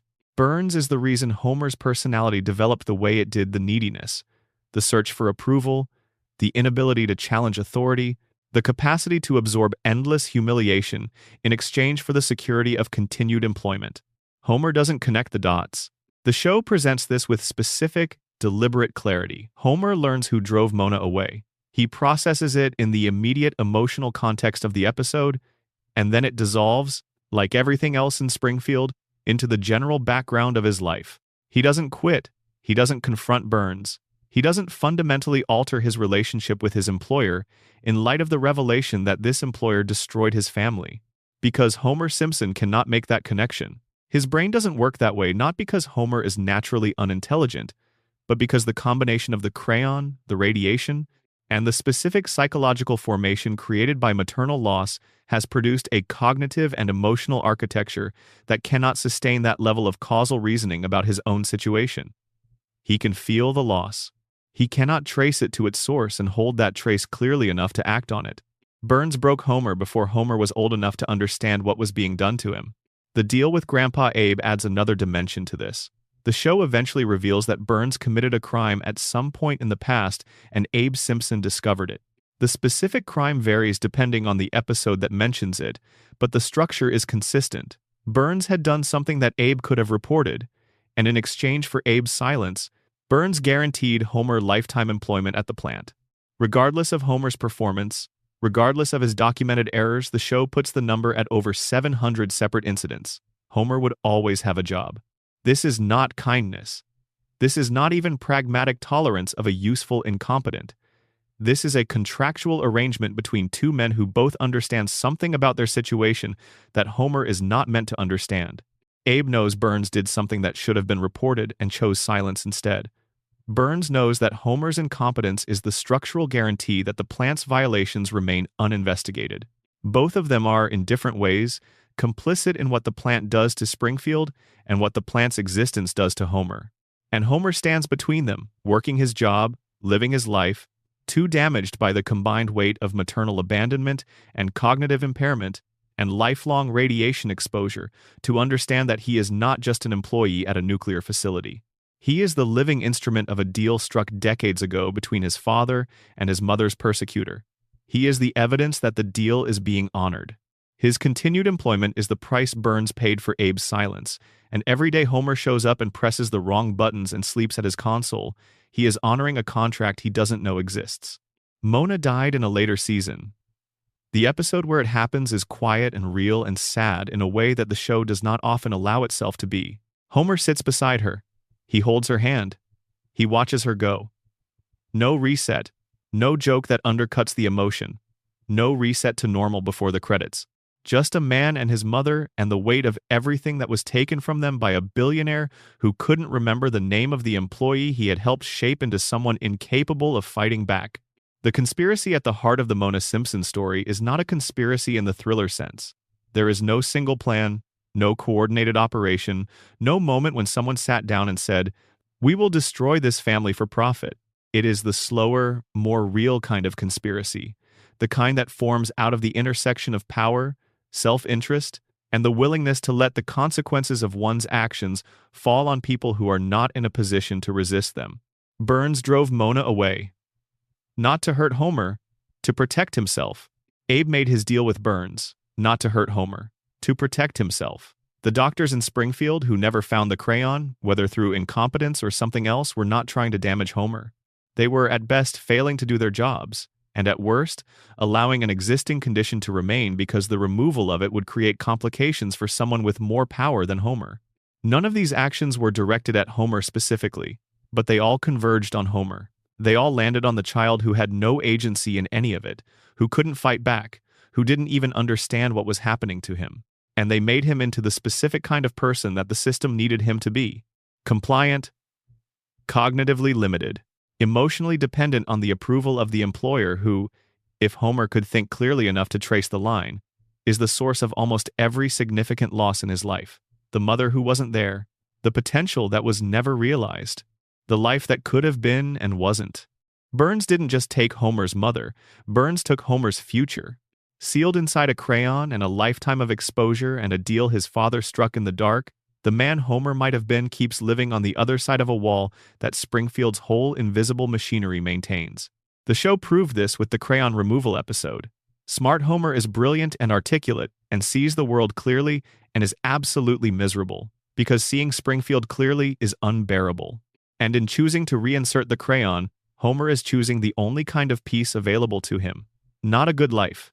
Not the life he was owed, but a bearable one, in the fog, with the family, where the details are soft enough that he can get through the day without understanding what happened to him. Burns always wins. That's the Mona Simpson story's final word. Burns always wins, because Burns is the one who decides who works and who doesn't, who stays and who runs, whose crimes get reported and whose don't, whose children grow up with their mothers and whose don't. Burns wins because Springfield is his, in the only way that matters, not legally, not formally, but functionally, in the way that a thing belongs to the person who controls the conditions under which everyone else in it lives. And Homer works at the power plant until he dies, because his grandfather made a deal, because his mother made a choice, because the richest man in town needed a specific kind of broken man in Sector 7G.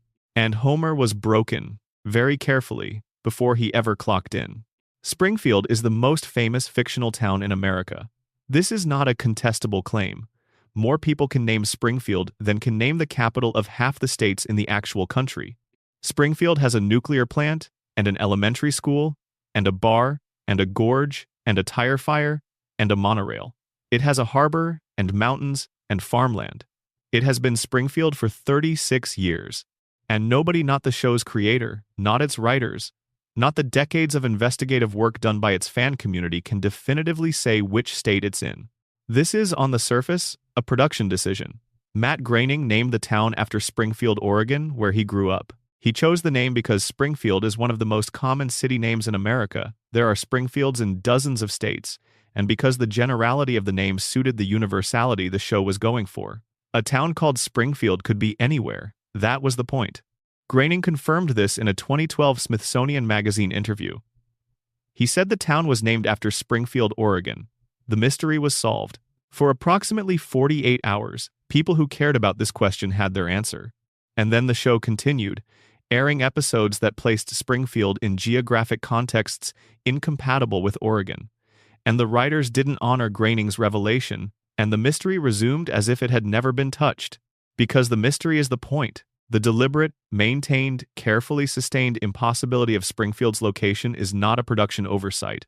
It is the show's most sophisticated ongoing joke, built and maintained across 788 episodes in 36 years by a writing staff that understood exactly what they were doing. The geography of Springfield, taken seriously, is impossible. The town has oceanfront property and mountain ranges and deserts all within the scope of regular commuting distance. In different episodes, it borders Ohio, Nevada, Maine, and Kentucky, states that do not share borders with each other or with Oregon, and which collectively span the entire geographic range of the contiguous United States. The town is simultaneously in the north and in the south, on the coast and in the heartland, near Canada and near Mexico. In one episode, A character's area code is 636, which is a Missouri prefix. In another, the state abbreviation shown on a document is NT, which is not a real American state abbreviation. When Homer calls the state capital, the voice on the other end confirms the state is one that begins with a vowel. This eliminates a majority of states but still leaves enough possibilities that the clue is functionally useless as a narrowing mechanism. The show presents these details, takes them seriously for exactly the duration of one episode, and then contradicts them in the next season without apology. Every long-running theory about Springfield's location has evidence supporting it and evidence disproving it in roughly equal measure. Because the show has been ensuring this balance for decades, the writers introduce apparent confirmations and then quietly introduce contradictions.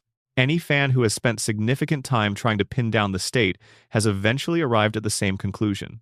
The state cannot be pinned down, because the show is actively working against that outcome. The surface-level explanation, Springfield as a universal American town, a composite of every community across the country, designed to resonate with the broadest possible audience, is true and confirmed. But under the frameworks we've been exploring tonight, Springfield's geographic impossibility takes on additional dimensions. Through the radiation theory, if the nuclear contamination doesn't just affect biology but affects the physical landscape itself, warping the space around Springfield, compressing geographic features that should be hundreds of miles apart into a single impossible region, then the coexistence of mountains and oceans and deserts within commuting distance is not a writing inconsistency. It is evidence that the contamination extends beyond the biological. That Burns's facility has done something to the spatial logic of the surrounding area as well as to the people living in it. This sounds far-fetched, but consider. The show has established that Springfield's environmental contamination is severe enough to require the sealing of the entire town under a federal dome. The EPA's assessment was not that the contamination was serious, but manageable. It was that Springfield needed to be physically contained to prevent it from spreading to the rest of the country. If the contamination is that extreme, if it has been ongoing at that level for decades, is it outside the show's willingness to accept implausibility that the physical landscape has also been affected? Through the coma theory, Homer's dreaming brain does not have a precise internal map of America. It has impressions, fragments, the mountain range from a family vacation, the ocean from a commercial he saw on television, the farmland from driving through it once, the desert from a movie. A dreaming mind assembles space from emotional memory rather than geographic logic. Springfield is nowhere because it was assembled by someone who was not trying to construct a real place.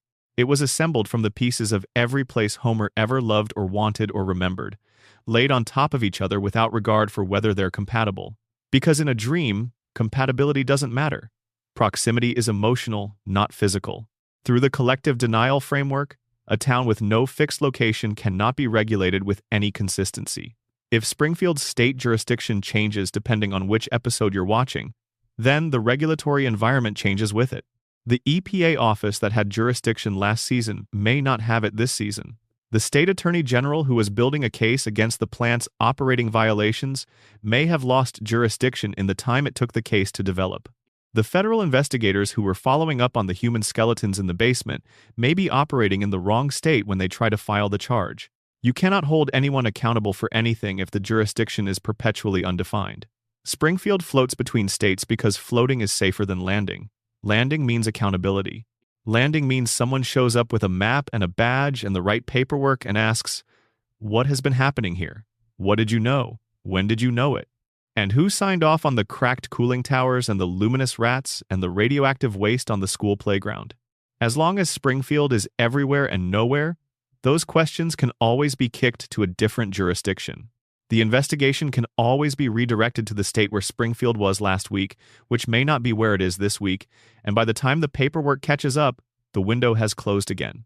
The episode Behind the Laughter, a mockumentary about the Simpsons family from season 12, features the only moment in the show's run where a specific state is clearly named.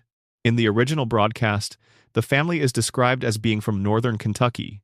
In syndicated reruns, the episode was altered and a different state was named. The same episode, with the same content, gives different answers depending on which version you're watching and when. The show gave you the truth. Then, it changed the truth. Even in the moment of apparent revelation, Springfield refused to stay still. Every state in the Union has been theorized as Springfield's location by someone at some point with some evidence. Alaska, Hawaii, Ohio, Colorado, Maine, the Pacific Northwest, the Upper Midwest, the Deep South. The evidence for each is real. The contradictions for each are equally real. The show has distributed enough clues to sustain almost any theory, and enough contradictions to disprove almost any theory, and this distribution is deliberate and has been maintained for longer than most of the show's current audience has been alive. Springfield will never be definitively located. Not because the show can't decide, the show decided long ago, and the decision was to remain undecided permanently as a matter of creative policy. A town that could be anywhere belongs to everyone. A town that belongs to everyone is a town that nobody can shut down.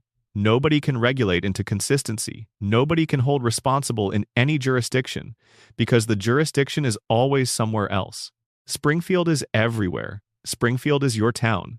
It is the town where you grew up, regardless of where you grew up, because it contains something from everywhere: the industrial legacy, the suburban sprawl, the small-town insularity, the cultural blandness, the democratic aspirations, the institutional corruption, the nuclear plant on the hill that everyone can see and nobody talks about. That's where Springfield is. It's right here. It always has been. Here is the simplest statement of the show's most fundamental mystery. Bart Simpson was 10 years old in 1989. He is 10 years old right now. 36 years have passed in the world. 0 years have passed in Springfield. This is the floating timeline. It is standard practice for long-running animated shows. The writers acknowledge it, the production staff builds around it, audiences accept it as a convention of the medium. Nobody pretends it's realistic. Nobody expects The Simpsons to age its characters in real time, because doing so would require writing a show where the main characters age from their late 30s into their 70s over the course of the series, and at some point you'd just be watching an elderly couple watch their grandchildren. But The Simpsons has been running long enough that the floating timeline has created contradictions so large and so strange that they've started cracking the foundation of the show's internal reality in ways that simple. Convention doesn't fully absorb. The backstory problem is the most visible of these. When the show began, Homer and Marge's history was grounded in the late 1970s and early 1980s. Their high school years were set during a specific cultural moment. The music, the fashion, the events were all consistent with being teenagers in approximately 1974, 1975, 1976. This worked because the show was airing in the late 1980s, and these parents in their mid-30s would logically have come of age in that era. But as the floating timeline has moved the present forward from 1989 to 2025, the backstory has had to move with it. If Homer and Marge are still in their mid-30s in 2025, they did not attend high school in 1975. They attended high school in approximately 2005. Their teenage years were defined not by Watergate and the first generation of punk, but by MySpace and early YouTube. The cultural touchstones of their youth have to be 2000s touchstones, not 1970s ones. The show has adapted to this by retelling Homer and Marge's origin story multiple times. Each retelling places their formative years in a different decade, updating the cultural references while keeping the emotional core of the love story intact. They have been hippies and grunge fans and hipsters and millennials, depending on when you watched. Their memories are unstable. Their past is revised to fit the present requirements of the timeline. This means that Homer and Marge do not have a fixed history. They have a history that is being continuously rewritten, a backstory that changes whenever the story needs to reference it, a set of memories that are approximations rather than facts. Within the show's universe, if Homer and Marge tried to compare their memories of their high school years, they would find inconsistencies. The places and the people and the events would not match across their separate recollections, because the show has given them different versions at different points. They are people without a stable past. Their history is a draft that keeps being revised. Apply the theories. All of them converge on this point. The coma theory. Nobody ages because the dream is frozen at April 1993. Homer's mind holds everyone at the age they were when he lost consciousness, because his unconscious brain has no mechanism for imagining their growth beyond that point. His children are the ages they were when the vending machine fell. His wife looks the way she looked that day. The backstory keeps shifting because the dreaming mind fills in the past inconsistently.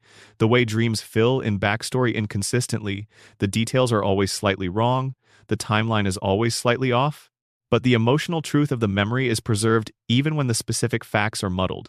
The radiation theory. The biological aging process has been disrupted at the cellular level by decades of nuclear exposure. The same contamination that altered the character's physical appearance, the yellow skin, the four fingers, the bulging eyes, has also interfered with the normal mechanisms of cellular aging. Springfield's residents are, in a biological sense, stuck. Not immortal, not unchanging in every respect, but arrested in a particular developmental state by the specific combination of elements their environment has introduced to their biology.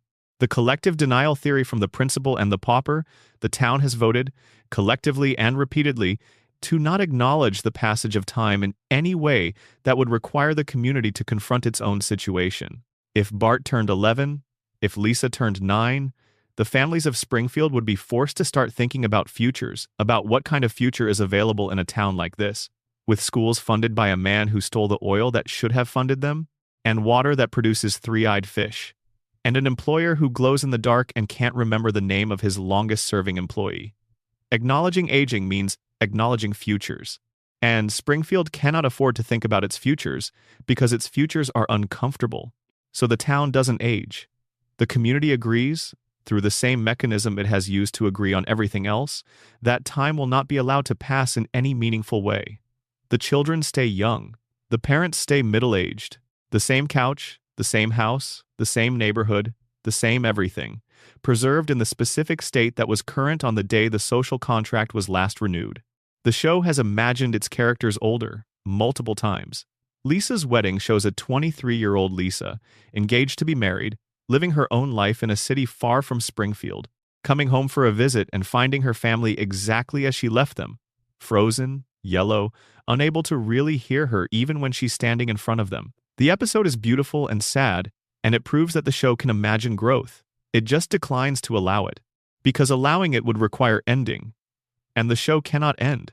Not because nobody will cancel it, it has survived long enough to be essentially uncancelable, a cultural institution rather than a commercial product, but because the idea of The Simpsons ending carries a weight that goes beyond the show itself. The Simpsons are the American family.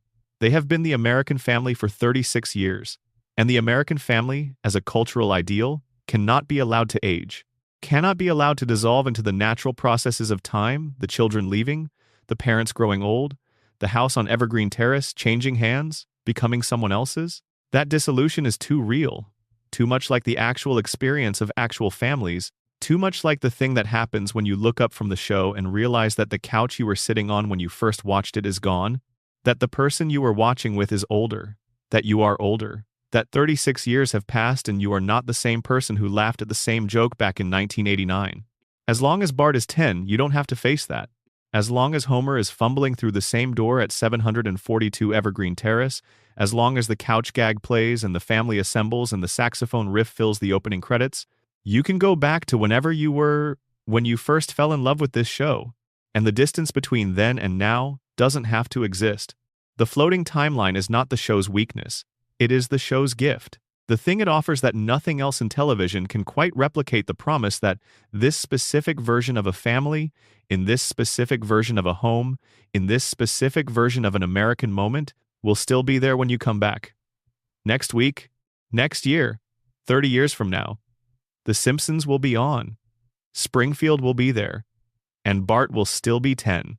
We built this. We pressed pause in 1989, and we never pressed play.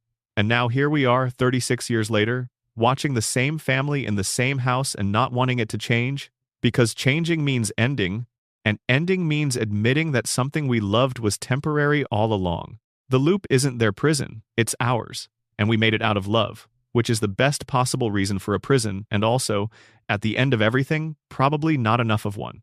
We're near the end of our time in Springfield. The room is quieter now than when we started, and whatever you're resting on is more comfortable than it was 2 hours ago, and the questions we've been living with about radiation and comas and cover-ups and conspiracies, and the specific sadness of a man dreaming about his family in a hospital room, those questions don't have to be answered right now.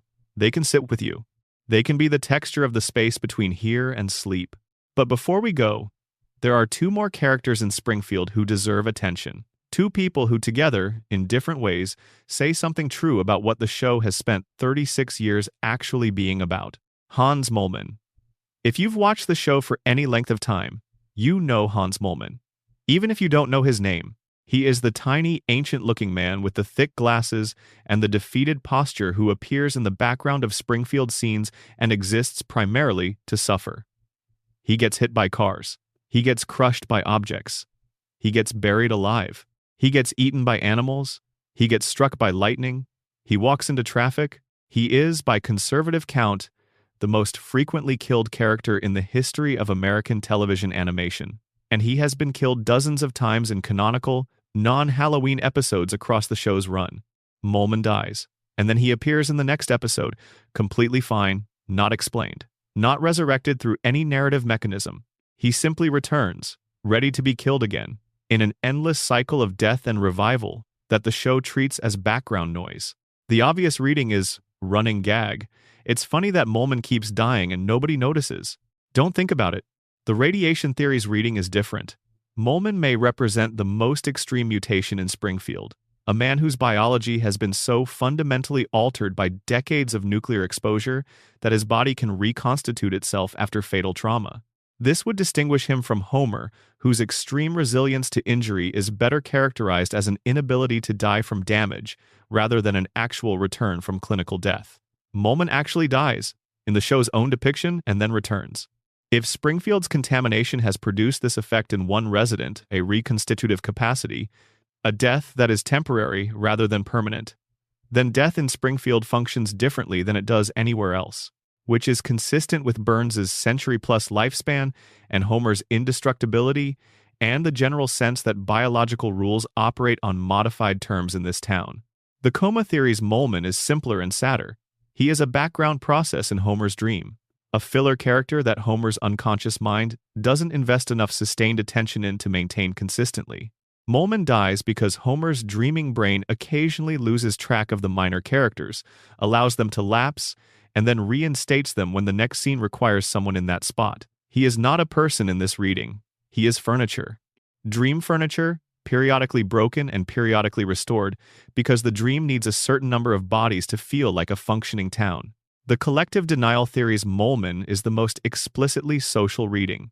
A man who dies, in public, repeatedly, in front of witnesses, and nobody investigates, nobody calls for help, nobody asks the question that any functioning community should ask about a neighbor who keeps dying and keeps coming back.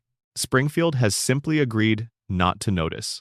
Moleman's death cycle has been normalized, the way everything else is normalized, filed under "that's just how things are around here," added to the long list of things that everyone knows and nobody discusses.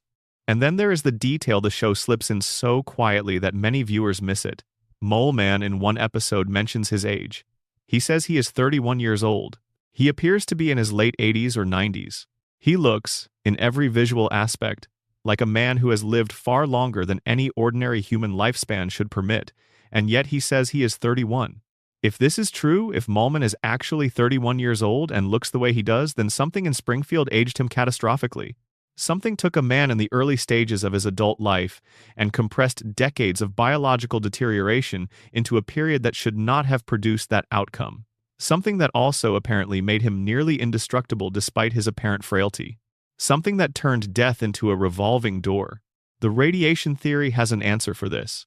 A body aged prematurely by sustained radioactive exposure, but simultaneously rendered biologically persistent by the same exposure, such that the normal finality of death is disrupted. Moleman is what happens when the mutation goes in two directions at once, accelerating some biological processes and arresting others. He ages catastrophically fast and recovers from fatal trauma with equal impossibility, because his biology has been operating outside normal parameters since before he turned 32. All of the theories have something to say about Hans Moleman. The only framework that has nothing to say about him is the one that insists The Simpsons is just a cartoon and none of it means anything. And that framework, by this point in our evening, has probably already exhausted its usefulness. Now, Ned Flanders. Ned is the character the show has been quietly devastating for 36 years in the particular way that you can only devastate a character who keeps forgiving you for it. On the surface, Ned is everything Homer is not. He is kind, he is generous. He is devoutly religious in a way the show depicts with genuine affection even when it also pokes fun at it. He is physically fit and financially responsible and an attentive father. He is a good neighbor. He is, by almost any objective measure, a better person than Homer in almost every way. And the show punishes him for it relentlessly. His wife, Maude, was killed by a t-shirt cannon mishap at the Springfield Speedway. A freak accident that happened because Homer was dodging the shirts, and they hit Maude instead. Homer's selfishness, his reflexive self-preservation in a situation where a different choice might have let Maude live, contributed directly to the death of Ned's wife, and Ned forgave him. Because that's what Ned does. He forgives. He absorbs punishment and responds with grace and patience and an unwavering conviction that his faith provides a framework for enduring whatever the world sends. The hurricane episode is where the show reveals what's underneath the grace. A hurricane destroys Ned's house. The community rebuilds it badly, without competence or care, using it as an excuse to put in haphazard work, and the rebuilt house collapses immediately. Ned looks at the wreckage of his home, destroyed twice in a single day by forces he had no control over, and he breaks. He screams at the town. He says things he has been holding for decades.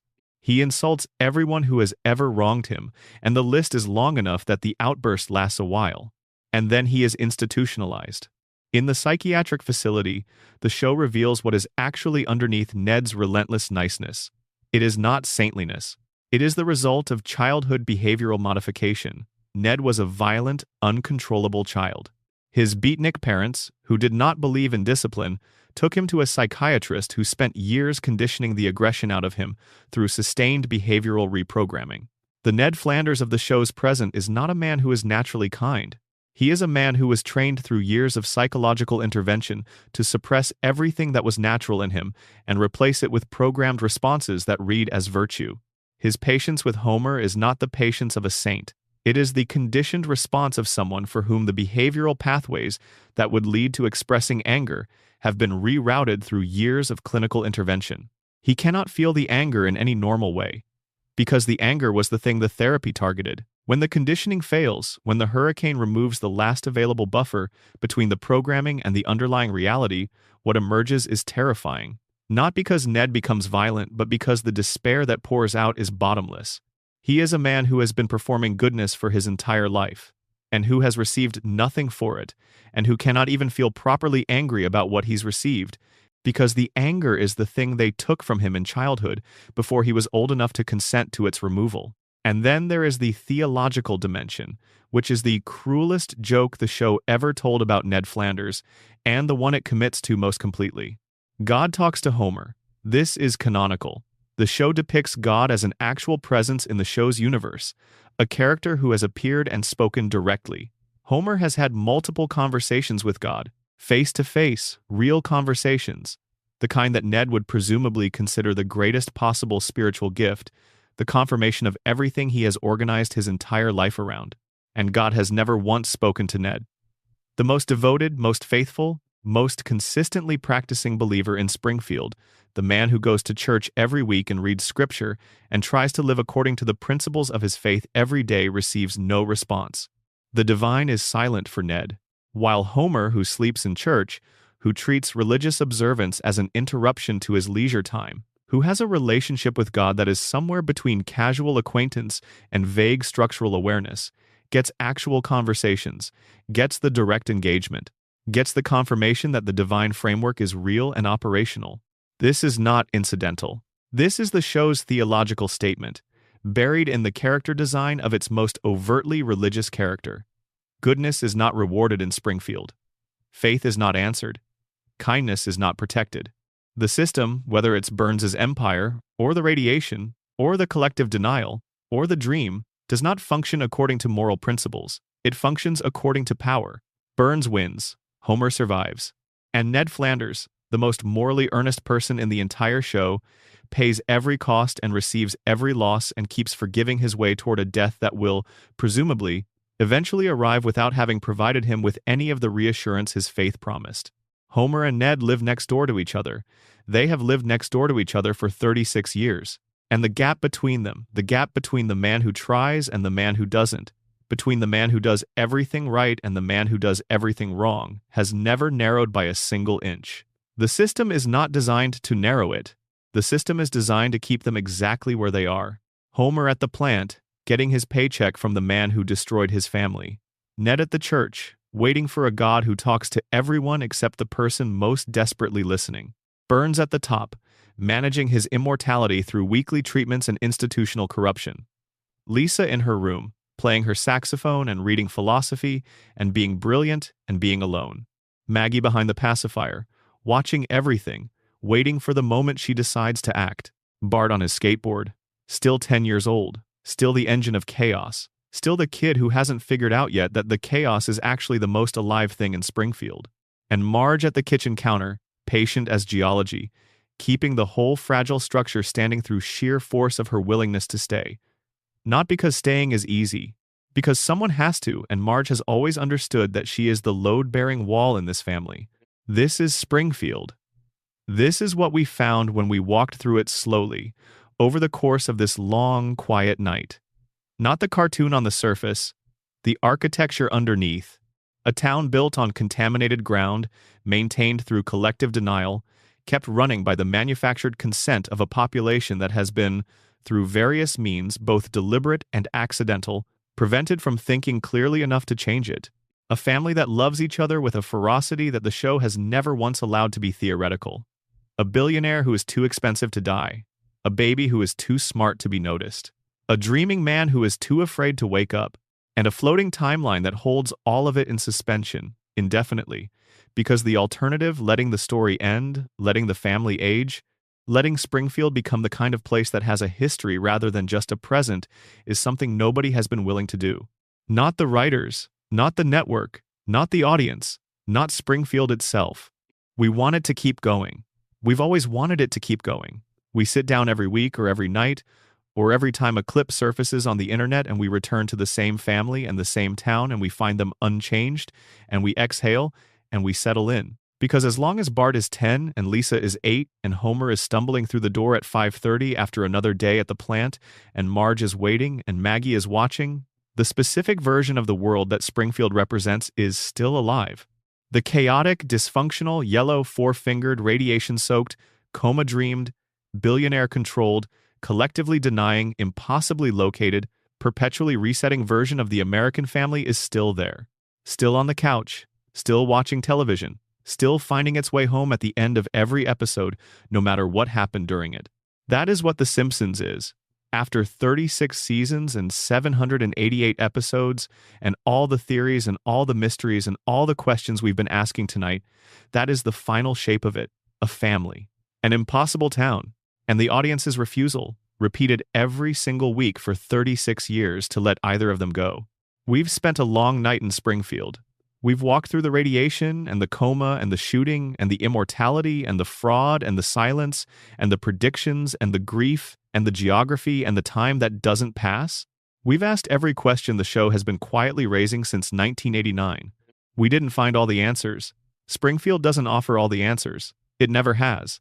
But we found something the shape of a place that is stranger and sadder and more interesting and more human than its bright yellow surface suggests.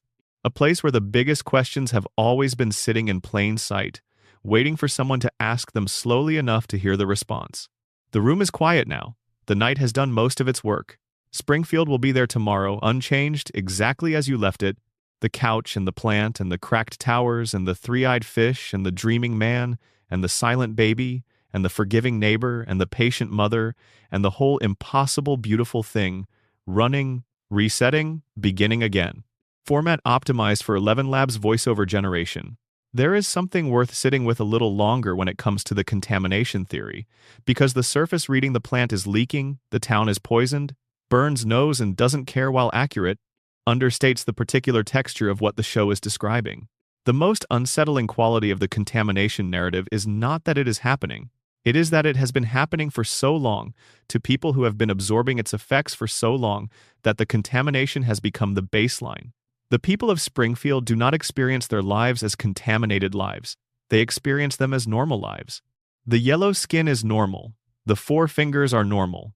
Homer's extraordinary physical resilience, the way he absorbs damage that should kill him and shrugs it off by the following scene, is normal. The 3-eyed fish was an anomaly when it appeared, and then it was normalized, and then it was forgotten. Blinky became a local mascot before she was forgotten entirely. The tire fire has been burning for so long that people use it as a landmark for giving directions. This is how environmental contamination actually works in communities that experience it. The gradual adjustment of the baseline, the slow redefinition of what counts as ordinary, the particular way that people who live in proximity to industrial pollution tend, over time, to develop a tolerance, not a physical tolerance, but a perceptual one. The color of the water becomes the color the water is supposed to be. The smell in the air becomes the smell of home. The slightly elevated rates of certain health conditions become part of the background statistics that nobody particularly tracks. Springfield is an exaggerated version of this, but it is recognizable as an exaggeration of something real. Towns built around heavy industry have, throughout American history, struggled with exactly this dynamic. The town needs the plant. The plant needs the town. The people who might raise the alarm are also the people most economically dependent on the thing they'd be alarming about. And the people with the power to actually change things, the regulators, the federal agencies, the political figures are, in Springfield's case, either purchased by Burns or operating at a distance that makes enforcement impractical. The show has depicted the regulatory capture explicitly. Burns makes phone calls. Burns donates to campaigns. Burns knows the people who decide what gets investigated and when, and with what level of seriousness. The surprise inspection that found 342 violations was a genuine surprise, a moment when the system briefly operated outside Burns's control, and the consequence was nothing. Burns refused the remediation. Nothing happened.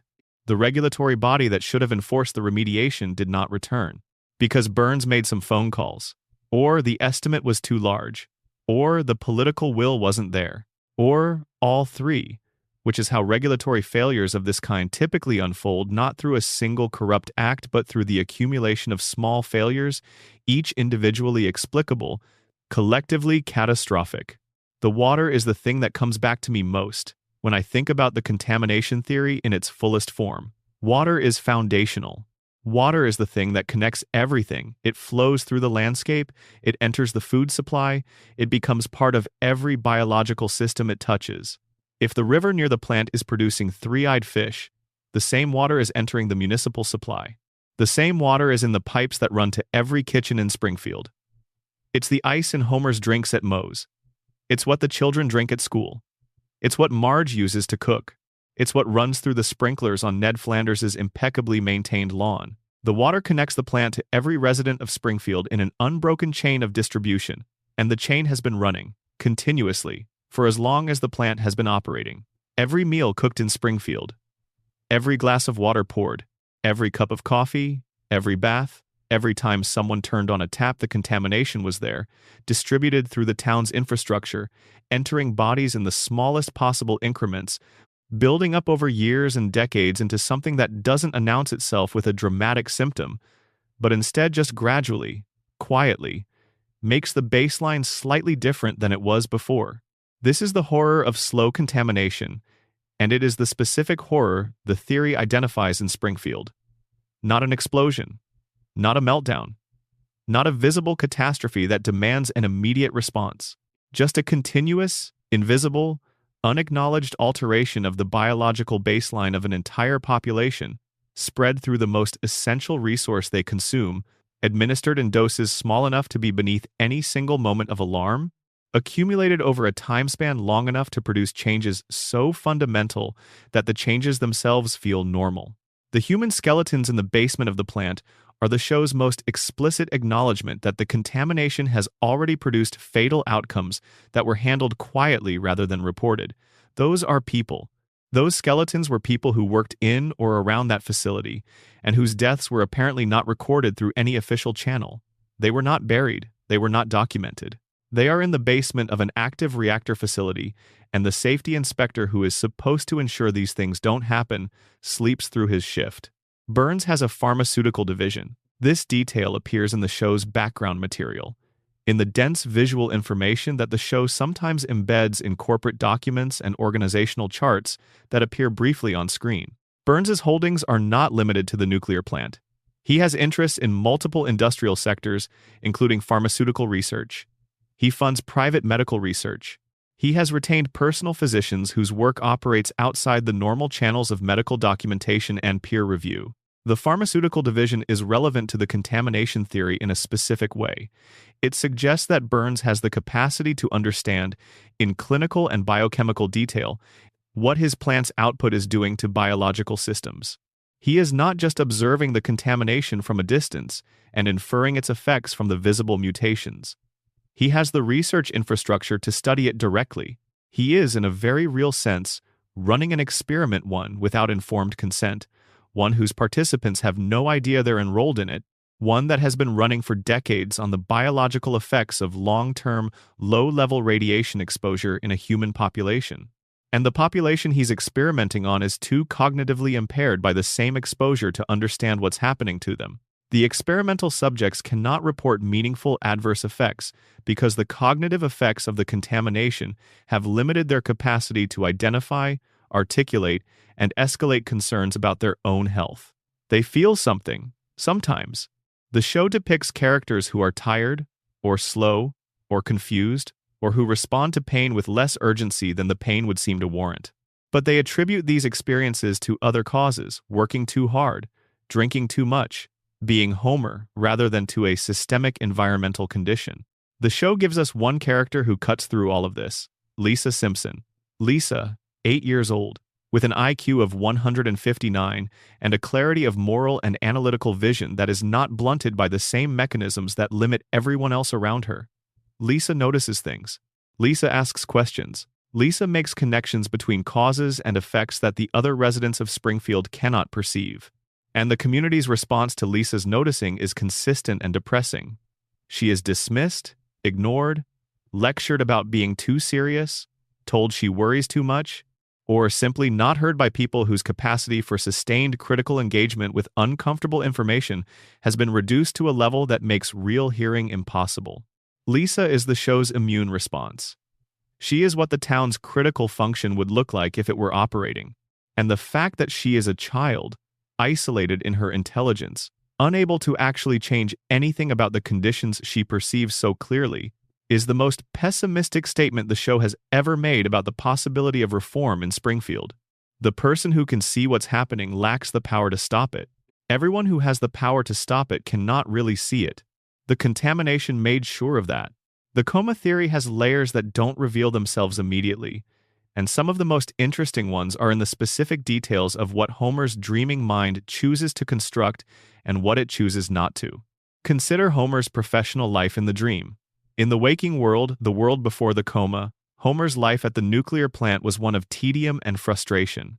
He was a man who held a title without really doing the job, who was employed through a combination of luck and his father's deal with Burns, who had settled into an existence defined more by resignation than by satisfaction. The dream's version of Homer's professional life is different in a specific way. It is absurd. Homer becomes an astronaut, a food critic, a professional golfer, a rock band manager, a grease collection entrepreneur, a boxing promoter, a bodyguard, a missionary, a carny.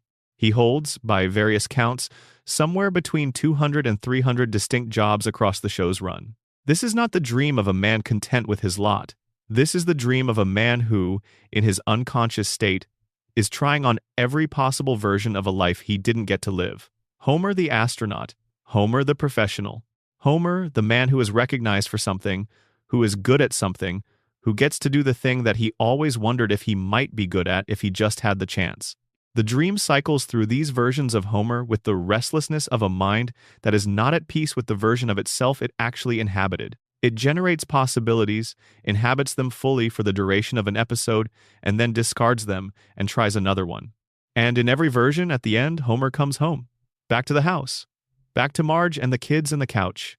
Every adventure, every job, every episode that takes Homer somewhere new ends in the same place, with the same family, in the same house on Evergreen Terrace. Because the dream is not about the adventures, The adventures are what the dream uses to fill the time between the moments that actually matter, the moments at the kitchen table, the moments on the couch, the moments where Homer is just a father in his home with his family around him and nothing is required of him except to be present. The dreaming mind builds elaborate scenarios to arrive at simple moments of belonging.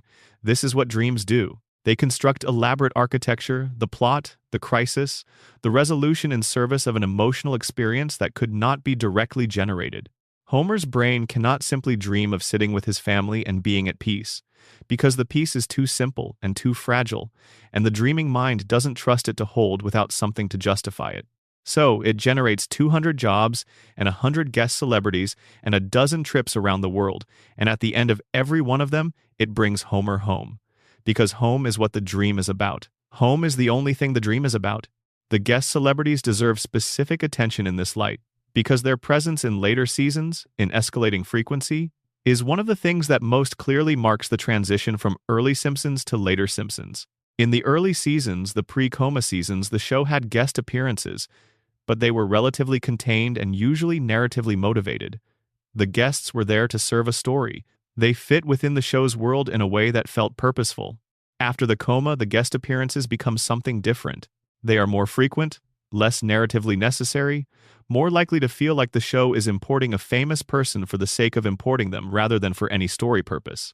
The celebrities appear, they have their moment, they leave. The show sometimes doesn't even particularly integrate them into the plot. They're there, they're recognizable, they're gone. Under the coma theory, this makes sense as a symptom of Homer's deteriorating neural condition. A dreaming brain receiving external input sound from the hospital room, from the television, from visitors processes that input and incorporates it into the dream world. In the early stages, when Homer's brain is closer to consciousness and the dream is more coherent, the external input is filtered and shaped into narrative. Later, as the brain loses its capacity for that level of processing, the input enters the dream more directly, less shaped, more raw. Famous voices become famous characters. Names heard through the fog of unconsciousness become people who show up in Springfield. The dream is increasingly cobbled together from whatever material reaches Homer's sleeping mind, rather than constructed from Homer's own imagination. This explains something that has always felt a little odd about the show's later celebrity appearances. They feel less like the show having something to say and more like the show having a famous person in the room. Because in the coma framework, that's exactly what's happening. Homer has a famous person in the room on the television. In a conversation happening at his bedside, and his dreaming mind imports them directly, without the filtering and shaping that the earlier seasons were capable of. There is also the question of what the coma theory implies about the emotional reality of Homer's dream versus the surface comedy of the show. The show is presented as a comedy. It has always been presented as a comedy. The premise is that Homer does stupid things and suffers funny consequences, and the family argues and makes up, and everything resets, and the next episode starts fresh. But if you accept that all of this is the dream of a man who is terrified of waking up, the comedy takes on a different weight. The suffering is not just slapstick. It is the brain's way of processing the anxiety of a person who knows, on some level, that he is not really there, that the family he is dreaming about is real and present, somewhere he cannot reach, that they are aging and changing and living their lives outside the dream while the dream holds them still.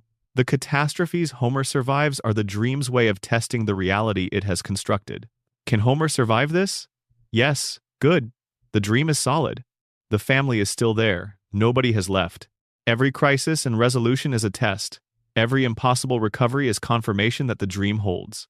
And every time the credits roll and Springfield resets, Homer's brain exhales, the test passed, the family intact, the house still standing, the world still organized around the person he most needs it to be organized around, which is Marge.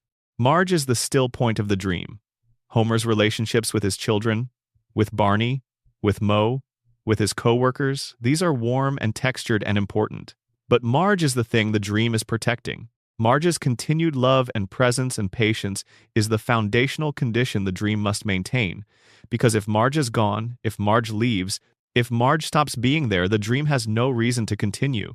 It loses its purpose. Homer would have nothing to come home to, and coming home is the whole point. So the dream builds Marge as indestructible in her devotion. It puts her marriage under strain, regularly. Because that's realistic. Real marriages go under strain, but it never quite breaks the marriage. Because breaking the marriage would break the dream's central premise. Marge stays, she always stays. No matter what Homer does, no matter how badly he fails, no matter how many times he prioritizes donuts over good judgment and beer over wisdom and convenience over kindness, Marge stays. Because Homer's brain will not construct a world in which she doesn't. This makes Marge's patience in the dream something tragic, rather than something admirable. She is patient because she is a dream character designed by a sleeping man to be patient. She has no agency in this, reading her tolerance, her forgiveness, her extraordinary willingness to keep trying, is not evidence of her own moral character. It is evidence of Homer's need. He has dreamed a wife who will never leave, because leaving is the thing he is most afraid of. Not the physical dangers, not the cartoon violence, not the nuclear incidents. Marge leaving, that's the nightmare he can't wake up from, so he dreams the opposite. Whether this is beautiful or heartbreaking depends on how you look at it. As a portrait of Homer's love for Marge, it is enormous and unconditional in a way that the comedy usually keeps off screen. As a portrait of what the dream does to Marge, robbing her of the agency to actually leave, actually impose consequences, actually be a full person, rather than the anchor of someone else's dream, it is considerably more complicated. Dreams are fundamentally solipsistic. They are built by one mind for the needs of one mind. The people inside them, however vivid and however real they feel, are constructions. Homer's coma dream is built by Homer for Homer, which means that everyone inside it, including the people Homer loves most, exists primarily in service of Homer's needs. That's not cruelty. That's the nature of dreams. But it does mean that the dream Springfield, however much Homer loves it, is not the real place the real Marge inhabits. The real Marge is outside the dream, aging, waiting, living a life the dream cannot reach. And somewhere in a hospital room, a man is sleeping, and his brain is working very hard to build something beautiful enough to stay inside forever. There is a dimension of the Burns shooting that the main analysis leaves underexplored, and it involves the specific testimony that Burns gave when he woke from his coma. Burns woke up in a hospital room, having been unconscious and critically wounded for some period. His cognitive state upon waking would not, by any reasonable clinical standard, be considered reliable. A man recovering from a near-fatal gunshot wound, emerging from a coma with whatever neurological effects the injury and the unconsciousness may have produced, identifying his attacker based on his last waking memories. This is not the kind of testimony that a serious legal proceeding would treat as definitive. And yet that testimony, Burns's single identification of Maggie as the shooter, is the thing that closes the case. The police investigation, such as it was, had been building toward Homer as the primary suspect. The physical evidence pointed at Homer. His fingerprints, the DNA, his presence at the scene, his established motive. And then Burns woke up and said, "It was the baby," and everything changed. The investigation was over. Case closed. But Burns's testimony has a specific quality that the show doesn't examine. Burns, upon waking, was in a state that the show itself depicts as disoriented, confused, and not fully present. His first moments of consciousness are played with the specific humor of a man who is not sure where he is or what has happened to him. And in this state, he identifies his attacker. Not after being given time to gather his thoughts, not after a period of clinical assessment of his cognitive status, not after being informed of the investigation's findings and given the opportunity to consider what he remembered in light of what had already been established. He identifies the attacker immediately, in the fog of just waking, and the identification is accepted without qualification. There is also the question of what Burns's account of the parking lot encounter actually claims. His story is specific. He met Maggie, he tried to take her lollipop, his gun fell, the gun was picked up, it fired. This is an account in which the shooting is essentially accidental, a baby picking up a fallen gun and the gun going off without intentional aim. The account exonerates Burns of any provocation that would make the shooting justified, while simultaneously describing an encounter so coincidental and so dependent on Burns's own carelessness with his weapon that it leaves considerable room for skepticism. Why was Burns carrying a loaded gun to a public town meeting in the first place? The show treats this as a background detail. Burns as the kind of man who carries a gun, but the presence of the gun, and specifically the empty holster before the shooting, is strange. If Burns's gun was already missing before he left the town hall, the question of when it went missing and who took it becomes important. The Maggie story has the gun falling in the parking lot, but the empty holster was observed inside the building. The timeline doesn't quite work. The alternate Smithers ending adds to this. The writers produced a complete alternate conclusion in which Smithers is the shooter, fully animated, fully voiced. The dismissal of this ending during the 138th episode spectacular is framed as a joke, but the joke contains a reference to the O.J. Simpson trial that is not, on examination, entirely a joke. We'd have to ignore all the Simpson DNA evidence, which would be downright nutty, delivered by Troy McClure, with the knowing wink of a character who exists outside the show's fiction and is therefore allowed to comment on it. The reference to a high-profile case where DNA evidence was questioned and ultimately set aside is not coincidental. The show is acknowledging, through the comedy, that DNA evidence can be ignored or discounted, and that doing so doesn't make the resulting verdict automatically wrong. The show is telling you, verdicts and truth are not the same thing. It's telling you this through Troy McClure, who is telling you this while dismissing an alternate ending to a mystery, which means it's telling you this about its own official resolution. The official resolution may also be a case where the DNA evidence is not really what it seems to be. The official resolution may also be a verdict rather than a truth. The Season 18 confession. Homer says he shot Burns. He says it in a context that is not entirely without comedy. Nothing in the show is without comedy, but he says it, and the show's response is to treat it as a throwaway. No investigation, no follow-up, no moment of reckoning for the original verdict. Homer confesses to the shooting, and life continues. This could be Homer lying. Homer lies, and often in exactly this kind of context, claiming credit for things he didn't do, inserting himself into narratives because the attention is pleasant. This is genuinely a plausible explanation, but it could also be Homer telling the truth in the one way Springfield allows truth to circulate, as something so casually stated that it doesn't register as important. The show has established that Springfield's denial mechanism works by treating dangerous information as unserious. The way the medical establishment didn't find the crayon, the way the safety inspector sleeps through meltdown warnings, the way the radioactive waste on the school playground goes unremarked. These are all examples of information that is present in the community but invisible because the community has decided not to register it at the level of seriousness that would require action. Homer's confession is one more piece of dangerous information dropped into a community that has been carefully trained not to take dangerous information seriously. Springfield heard Homer say he shot Burns. Springfield processed this information, assigned it the weight that Springfield assigns to everything Homer says, somewhere between probably not and let's not think about that, and moved on. The case stays closed, as it always does, because in Springfield, once a case is closed, the mechanism that closed it is far more powerful than any evidence that might reopen it. The historical dimension of Burns's age deserves more attention than it usually receives, because the show is surprisingly specific about it in ways that accumulate into something genuinely strange when you lay them all out. Burns served in World War II. He was of military service age during a war that ended in 1945. If he was, say, 22 years old in 1942, he was born in approximately 1920.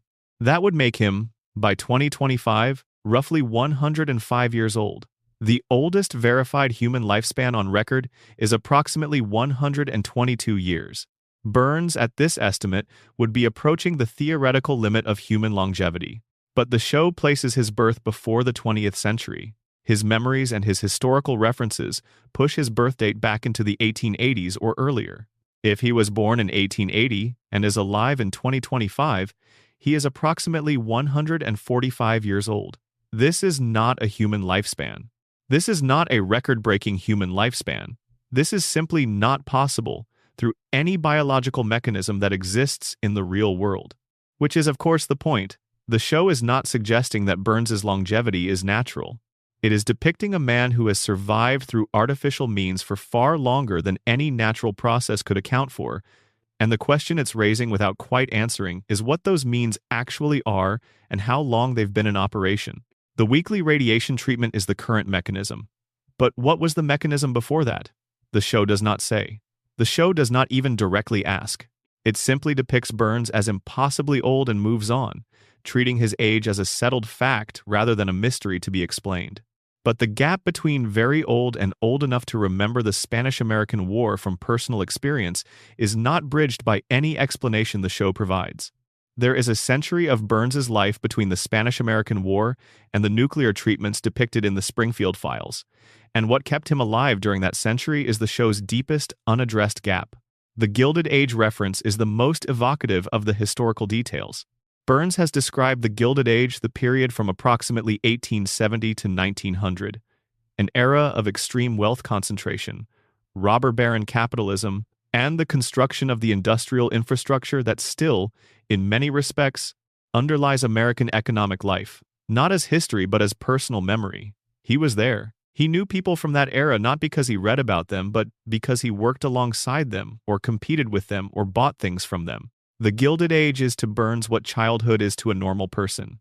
The formative period, the world as it was when he was first developing his understanding of how power works. And it is not a coincidence that Burns's understanding of power, his operating philosophy, his approach to business, his relationship with labor and regulation, and public accountability bears the specific marks of Gilded Age capitalism. The contempt for regulation, the treatment of workers as fungible resources rather than human beings with interests of their own, the belief that wealth is both the cause and the justification of one's place in the world, the conviction that the mechanisms of democratic governance are obstacles to be managed rather than constraints to be respected. Burns is not a caricature of a modern capitalist.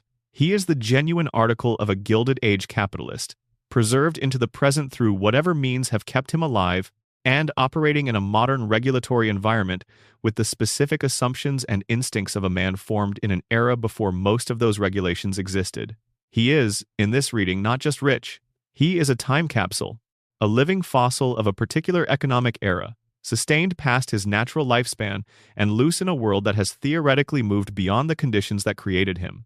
The regulatory frameworks of the 20th century labor law, environmental protection, financial regulation, antitrust enforcement were developed specifically in response to the abuses of the Gilded Age. They were built by reformers who had watched the robber barons operate and decided that some constraints were necessary. And Burns, who was formed during the period those constraints were responding to, has spent the intervening century learning how to navigate around them. He has had more time to learn this than the reformers who designed the constraints had to build them. He is ahead. He is always ahead. Because he has been playing this game since before most of the other players were born. There is a version of the Burns immortality story that is not about radiation at all, or not only about radiation, and it involves the broader Burns family dynasty, and the question of what methods earlier generations may have used to maintain continuous dynastic control. The show establishes the Burns family as one of extraordinary multi-generational continuity, a family that has maintained its position and its wealth across centuries, through wars and economic disruptions and the normal mechanisms by which great fortunes typically dissipate. Normal mechanisms of generational wealth transfer are unreliable. Estates divide. Heirs are incompetent. Circumstances change. The historical record of truly multi-generational dynasties, families that maintain both wealth and active control for more than 2 or 3 generations, is short, and the families that appear on it are typically distinguished by specific structural advantages: control of monopolistic infrastructure, political immunity from normal legal processes, or some form of institutional continuity that allows the family's interests to persist even when individual members of the family cannot. Burns has all three.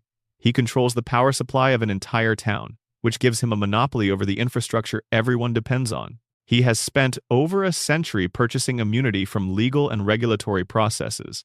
And he has Smithers, the institutional memory and operational capacity that ensures the Burns enterprise continues regardless of what happens to Burns's physical health. But the continuity of the Burns family before the current Burns, the dynasties that preceded the man we know, operated in a world where none of these modern mechanisms were available. Before nuclear power, before modern regulatory capture, before the specific mechanisms Burns currently uses to maintain himself, the family was maintaining continuous control through something. The show doesn't say what, but the pattern is there, and the pattern suggests that the current Burns' approach to self-preservation is the latest version of something the family has always done, adapted to the tools of the current era. What did the Burns family use to maintain its hold on power in the 1800s? In the 1700s? The show is silent, but the silence has a shape, and the shape is the shape of a family that has never accepted the normal limits that apply to everyone else. The social mechanism that the principal and the pauper makes explicit, the collective agreement to choose comfortable fiction over uncomfortable truth, has a specific parallel in the way the show handles its own continuity more broadly, and exploring that parallel reveals something about what kind of story The Simpsons has been telling all along. The show has, across its run, established facts about its characters and its world that it later contradicted without acknowledgement. Homer's mother was dead, then she was alive. Skinner was Skinner, then he was Tamsarian. The Simpsons family originally lived in a different city before Springfield, except when they didn't. Abe Simpson's history changes depending on which episode is referencing it. The layout of the Simpson house varies between episodes. Sometimes there are bedrooms in places that don't match the established floor plan. Sometimes stairways appear where there should be walls.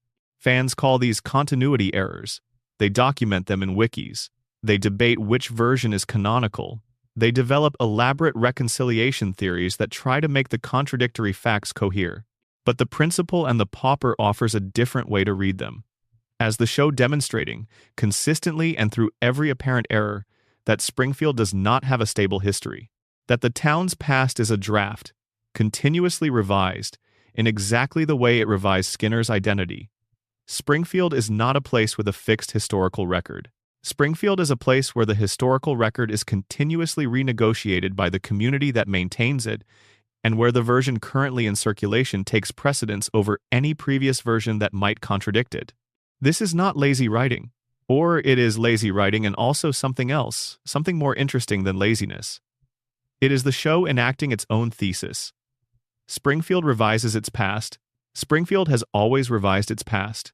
The Tamsarian episode just made the revision visible and procedural, showed you the vote and the decree and the exile of the inconvenient truth, where other revisions happened invisibly, between episodes, in the gaps where the show doesn't go. Every continuity error in the show's history is, in this reading, a Springfield vote. The town decided that this is how things are now, and the previous version has been expunged, and anyone who remembers it differently is welcome to tie themselves to a train. The specific cruelty of the Tamsarian episode, the cruelty that made Harry Shearer and the fan community so angry, is that the real Skinner is genuinely wronged. He is a man who survived something terrible, who earned his identity through suffering and struggle and 20 years of captivity, and who came home to find that identity occupied by someone else. He is, in the most concrete possible sense, a victim. He has done nothing wrong. He is owed restoration. The moral weight of the situation is entirely on his side, and Springfield exiles him anyway. Because the community's need for comfort is larger than its obligation to justice. Because the functional identity, the Skinner who is already embedded in the school, who has relationships with every student and parent and teacher, who is integrated into the institutional fabric of Springfield Elementary, is more valuable to the community than the correct identity, which would require disruption and adjustment, and the awkward work of recognizing that the comfortable thing you relied on was not what it appeared to be. This is the most honest statement the show ever makes about how communities actually work. Not that communities are evil or malicious, but that communities have a strong preference for stability over truth when the two are in conflict, and that this preference, exercised consistently enough, can produce outcomes that are genuinely unjust. The real Skinner is not exiled because anyone hates him. He is exiled because his presence destabilizes the equilibrium, and the equilibrium is valuable, and the cost of its disruption falls on everyone, not just on the people who were wrong. Springfield paid the cost of Tamsarian's identity theft for 20 years and built a functioning community around it. Restoring the real Skinner would mean paying the cost of that restoration, acknowledging the fraud, rebuilding relationships on true foundations, accepting the disruption of everything that was built on false ones. And the community looked at that cost and said, no, we'd rather keep the fraud, which is, in the end, what most communities do. The show is not endorsing this, it is depicting it, with the specific horror of depicting something true that you would prefer to be false. Springfield is not a cartoon community doing a cartoon thing. Springfield is a human community doing a human thing that humans have always done, scaled up to cartoon proportions and played out to its logical end. The real Seymour Skinner is tied to a train, and somewhere down the track, away from Springfield, the last honest man in town is watching the skyline recede and the cooling towers are still visible, and the river is still that color, and the fish still have 3 eyes, and the community he came home to has voted unanimously to pretend that none of it is happening. Let's think carefully about what Maggie's silence means in the context of the specific family she inhabits, because the family context is what makes the strategic reading of her silence so compelling. Maggie is surrounded by people who are each, in their own way, defined by their relationship to language and expression. Homer expresses himself constantly, loudly, without filter, and the effect of his expression on the world around him is approximately zero, not because nobody listens, but because what Homer says is so consistently untethered from reliable judgment or meaningful insight that the community has learned to discount it. Homer talks all the time, and nobody is changed by it. Bart expresses himself through action, through provocation, through the particular language of the prank, a form of communication that says, "I am here, I exist, pay attention to me." Bart's expressions are noisy and immediate, and they get responses, but the responses are always about the prank, never about Bart. Nobody looks at a Bart Simpson prank and thinks, "What is this child trying to tell us?" They look at the prank and address the prank. Bart communicates constantly and is never understood. Lisa expresses herself through the most formal and deliberate means available to her, through arguments and essays and performances, and the careful construction of positions she then presents to a community that listens politely and ignores thoroughly. Lisa is perhaps the most expressive person in the Simpson family, in the sense that her expressions are most intentional and most carefully constructed, and she achieves the least with them of anyone in the household. Springfield hears Lisa and does nothing, because Lisa's expressions, as sophisticated as they are, cannot overcome the fundamental receptivity problem. The community is not in a position to really hear what Lisa is saying. For reasons we've spent considerable time on already, Maggie has watched all 3 of these communication strategies play out over her entire life, and she has concluded, correctly, that none of them work. That talking doesn't produce the outcomes the talkers want. That being heard is not the same as being understood. That being understood is not the same as being able to change anything. That the entire elaborate apparatus of verbal communication that her family and her community deploy constantly and energetically and with various degrees of sophistication has produced essentially no change in the fundamental conditions of their shared life. And so Maggie doesn't talk. She acts directly, efficiently, without the overhead of communication that the others insist on. This is not silence as defeat. It is silence as method. Maggie has stripped away the communication layer that the other Simpsons maintain, and she operates directly on the world, without announcing her intentions, without asking permission, without engaging in the elaborate social negotiation that language requires. She sees a situation. She assesses it. She acts on it. The action either works or it doesn't. No words were needed at any point in the process. In The Longest Daycare, this method is the entire film. Maggie sees a caterpillar that needs protection. She doesn't tell anyone about the caterpillar. She doesn't attempt to negotiate with the daycare authority about the caterpillar's welfare. She doesn't make a speech about the importance of protecting caterpillars the way Lisa would. She just protects the caterpillar, using whatever tools and opportunities the environment presents, adapting in real time to whatever obstacles emerge, arriving at the desired outcome through direct action. The outcome is achieved. The caterpillar lives. No words were used. No community was convinced of anything. No institutional change was produced. But the caterpillar lives, which was the goal. This is Maggie's operating philosophy in miniature. Narrow the goal to something achievable. Use direct action rather than communication. Maintain the invisibility that comes from being underestimated. And achieve the specific outcome you've targeted while everyone around you is still debating whether the goal is worth pursuing. The comparison to Burns is one the show has never made explicitly but which the theory suggests. Burns also operates largely through indirect means, through systems and proxies, and the accumulated influence of decades of institutional positioning. Burns also rarely makes explicit statements about his intentions. Burns also presents as something other than what he is in his case, a legitimate businessman rather than the architect of an ongoing environmental catastrophe, and uses the gap between appearance and reality to operate in the space that appearance creates. Maggie and Burns are, in some structural sense, the same kind of animal.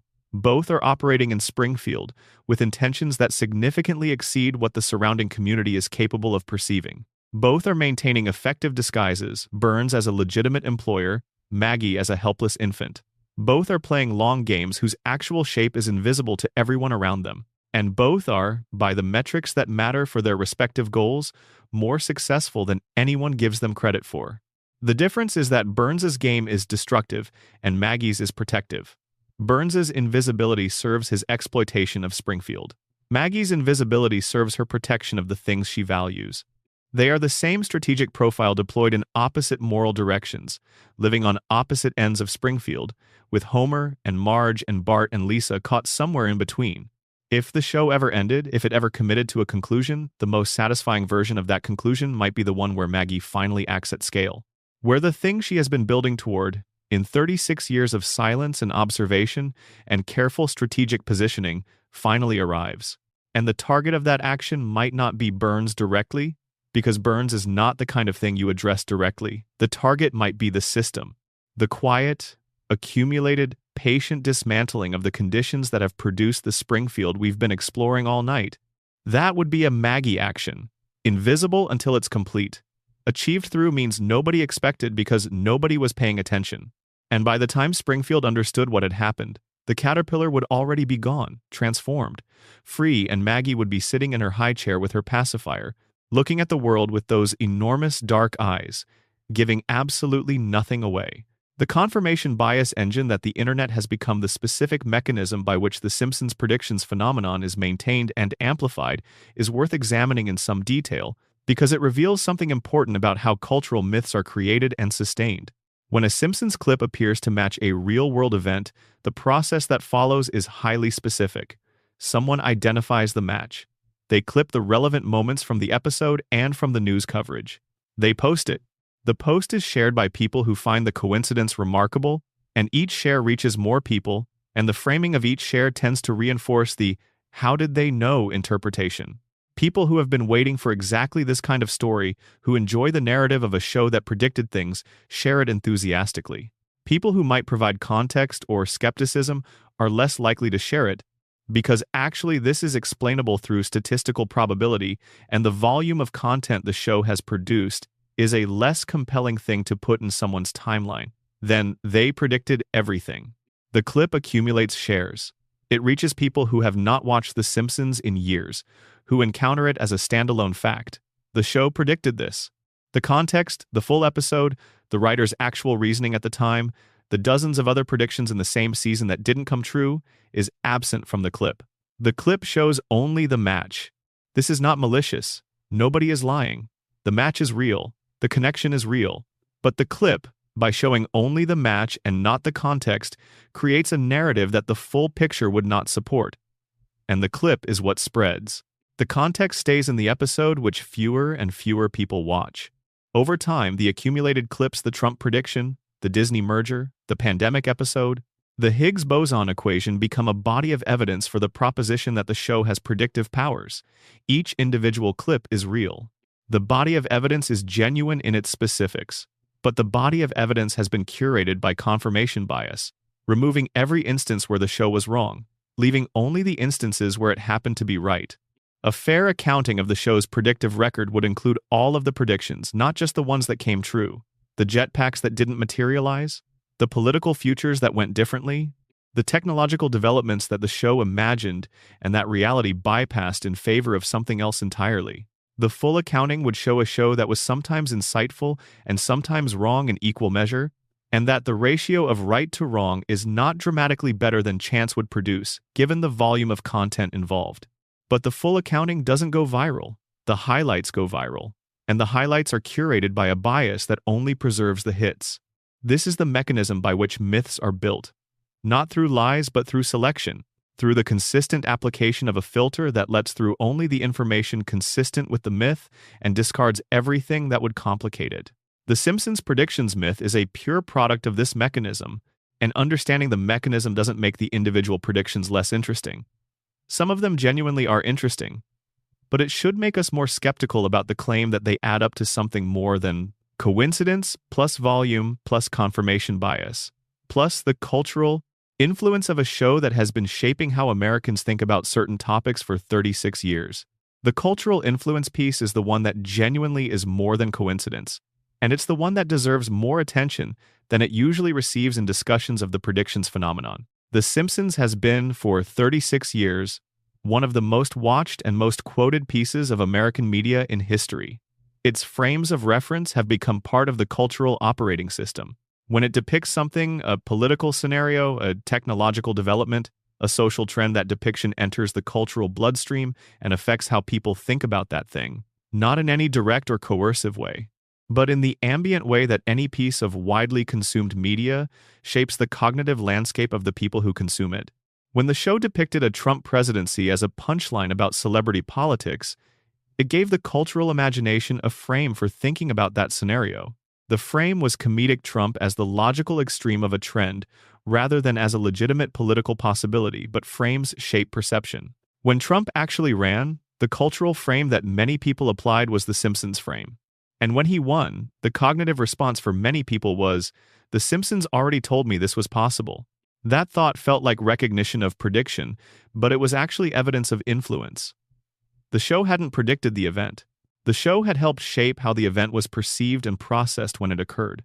This is a form of power that satirical media has always possessed, and that is consistently underestimated in analyses of cultural influence. The satirist who names the thing that might happen, who renders it in comedic terms vivid enough to stick in the cultural memory, has done something to the relationship between the audience and that thing when it eventually happens. They have pre-digested it. They have given the audience a ready-made response. This is the thing The Simpsons already told us about that allows them to absorb the event without being fully shocked by it.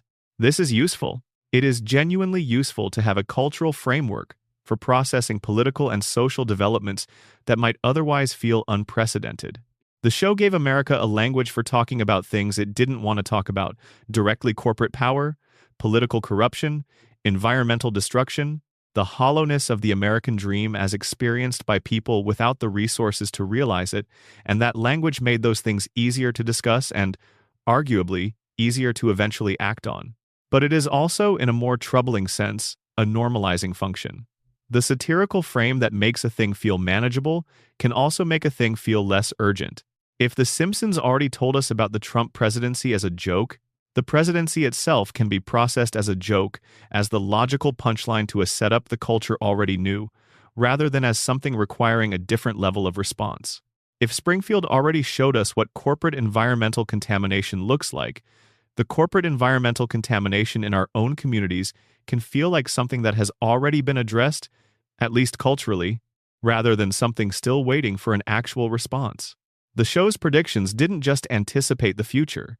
They may have softened the future's impact in ways that made the future easier to accept and harder to resist.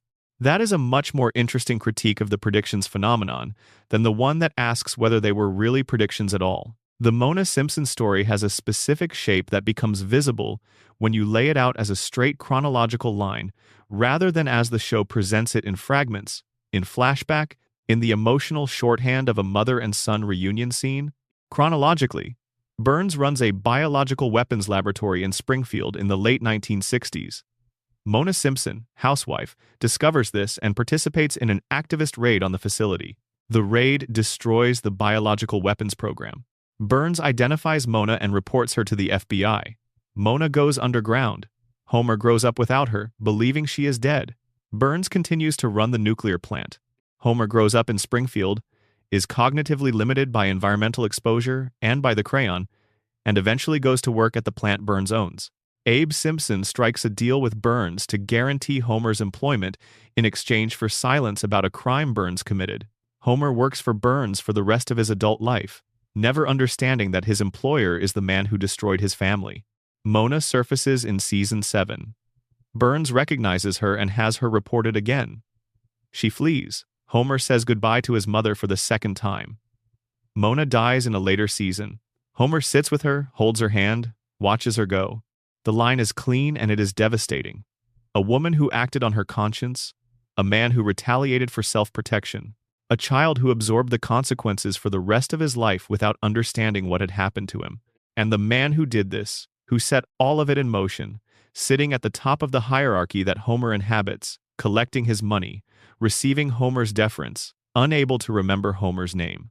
The irony of Homer's professional loyalty to Burns, his genuine gratitude for the job, his occasional hero worship of the man who employs him, his capacity to be moved by small gestures from Burns, even after decades of being treated as furniture, is the show's most precise observation about the psychological effects of the kind of damage Homer sustained.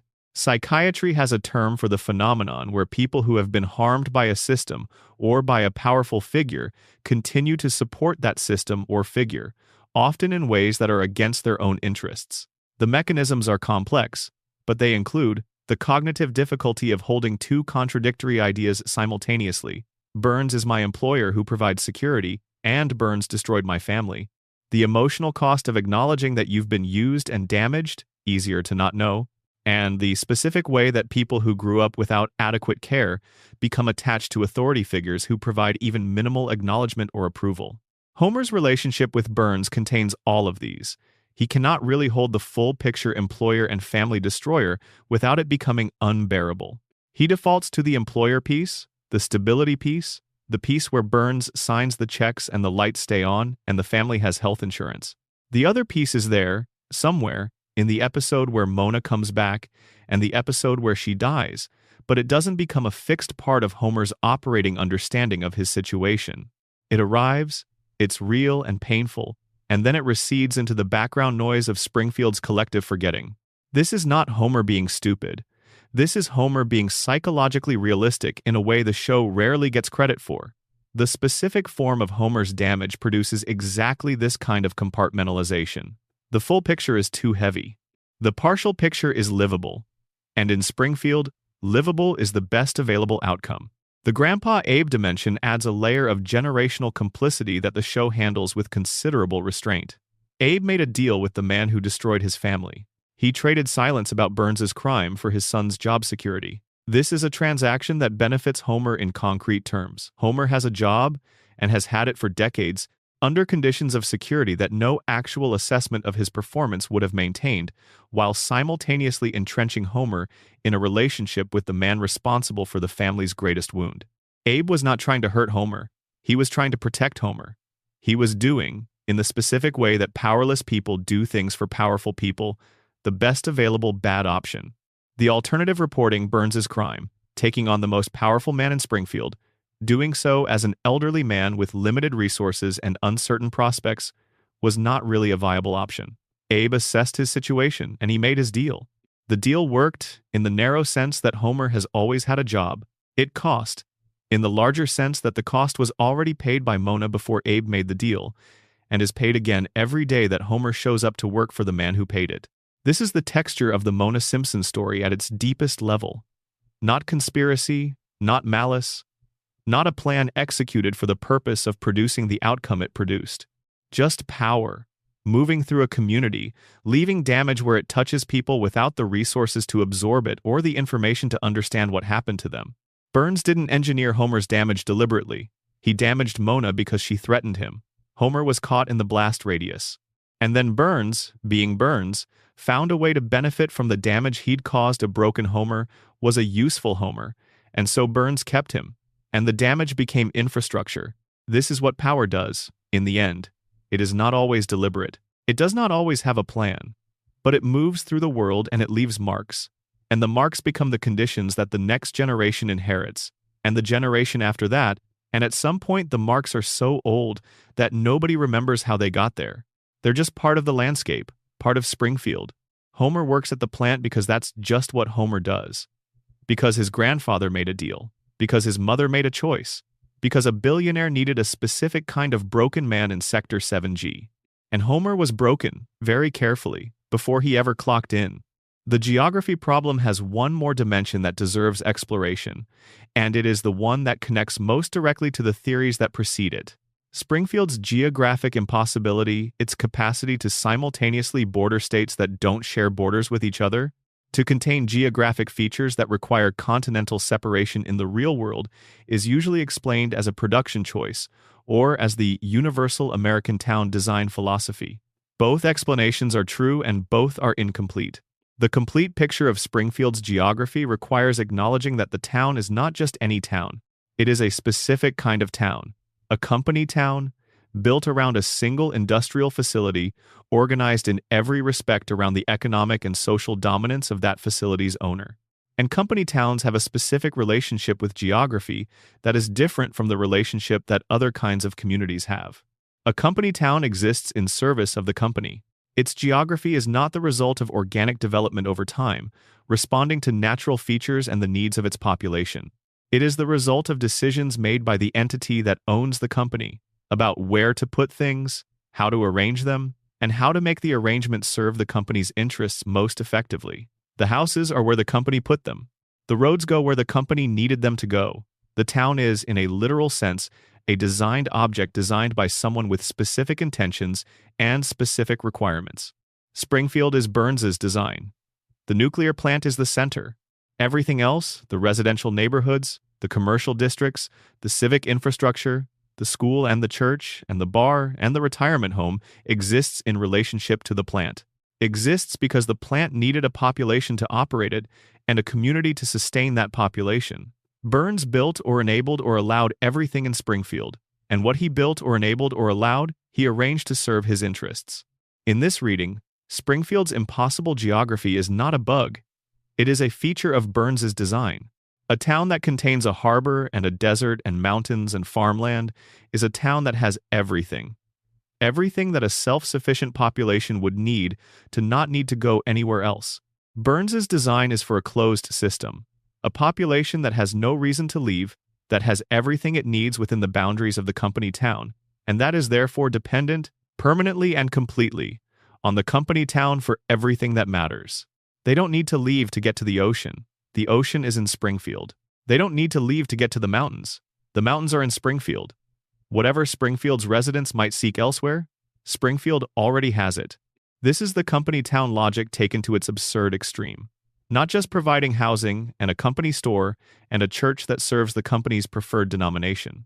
Providing everything, including geography itself, so that the boundary between what is Springfield and what is outside Springfield becomes impossible to cross in any meaningful psychological sense. The residents of Springfield don't know what's outside, because Springfield has made outside unnecessary, and Burns prefers it that way. Closing meditation. The final shape of Springfield. We have spent a long time walking through Springfield tonight. A longer time than most people spend thinking about a cartoon, and probably more time than the show's creators ever expected anyone to spend. But the show has been running for 36 years and has earned this level of attention, and what we've found in the walking is worth the time it took. The final picture of Springfield, assembled from everything we've looked at across these long, quiet hours, is something like this. A town built on contaminated ground, where the contamination has been ongoing long enough that it has become invisible to the people it is contaminating. A population whose cognitive and biological baseline has been shifted by that contamination in ways that make it difficult for them to perceive their own situation clearly. A single point of economic and political control, the nuclear plant, the man who owns it, the deal he made with the world's most essential resource and the lives of the people downstream of it. A family at the center of all of this. A father who was damaged before he was old enough to understand what was being done to him, who works for the man who damaged him, who loves his family with a ferocity that the damage has never quite reached, who dreams, possibly literally, of the version of his life where everything is still possible and nobody has to leave, and the kids are always young. A mother who holds the family together through a patience that is either saintly or pathological, depending on how you read it, and who is, in the end, the load-bearing wall of the whole fragile structure, the thing that would collapse first if she ever finally decided she had absorbed enough. A son who expresses himself through chaos because chaos is the only language that gets a response in Springfield. And who is, underneath the chaos, a child who is afraid of being inadequate in all the ways his father was told he was inadequate, and who has inherited enough of his father's love and enough of his family's damage to make that fear feel very familiar. A daughter who sees everything clearly and can change almost nothing, and who keeps trying anyway, because the alternative, accepting that clarity is permanent and powerlessness is permanent, and Springfield is what it is forever, is not something Lisa Simpson is built to accept.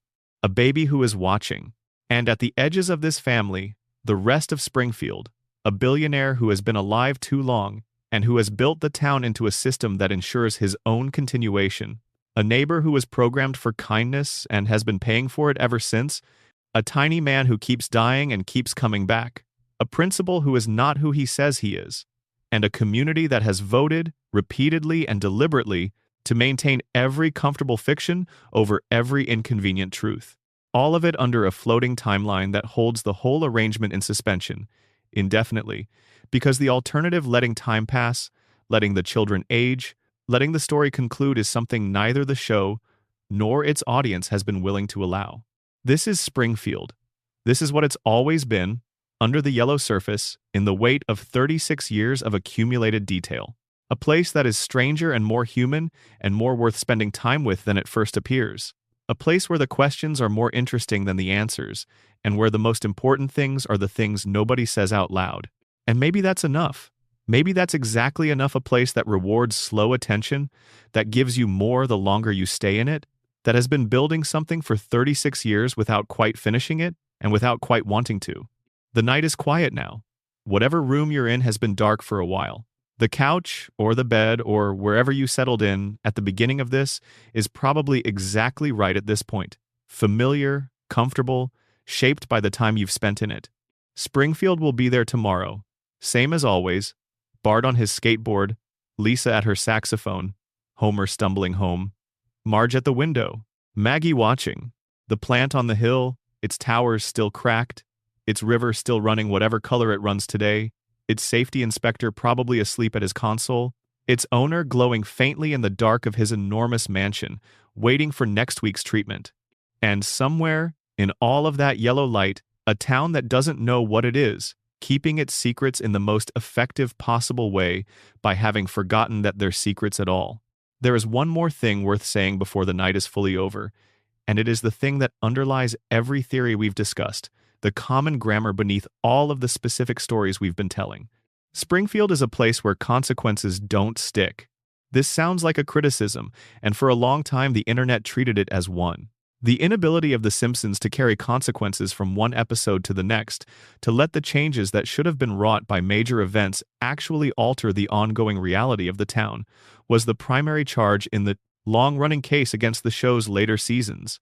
You can't burn down the town hall and have it back by next week. You can't have Homer and Marge nearly divorce and then behave as though that nearly divorce never happened. You can't seal Springfield under a federal dome and restart the very next scene as though the dome was just a hiccup. This is a real criticism. The reset button is real, and it is used often, and the show does not always earn it. There are episodes where major things happen, and the following episode's complete indifference to those major things is simply bad storytelling, a failure of narrative courage, a choice made out of convenience rather than vision.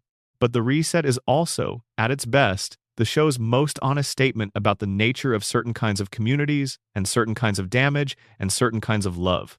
Some communities reset. This is a fact of social life that is not often depicted honestly in fiction, because fiction tends to prefer the model where events have consequences, and consequences shape characters, and characters change. That model is satisfying, and it is sometimes true. But it is not always true. Some communities absorb events that should change them and emerge on the other side essentially unchanged. Not because the events weren't real, but because the community's capacity for continuity exceeds its capacity for transformation. Families do this. Families that have been together long enough, that have built their internal architecture firmly enough, that have established their roles and their dynamics and their ways of absorbing conflict, these families can go through extraordinary things and come out the other side looking essentially the same. Not because nothing happened, because the family's identity is more durable than any individual event that happens to it. The Simpsons are this kind of family. Homer will do something catastrophic, and Marge will be devastated, and the family will nearly break. And then something will happen, an act of love, a moment of recognition, the specific kind of sincerity that Homer is occasionally capable of when the stakes are real enough and the family will hold.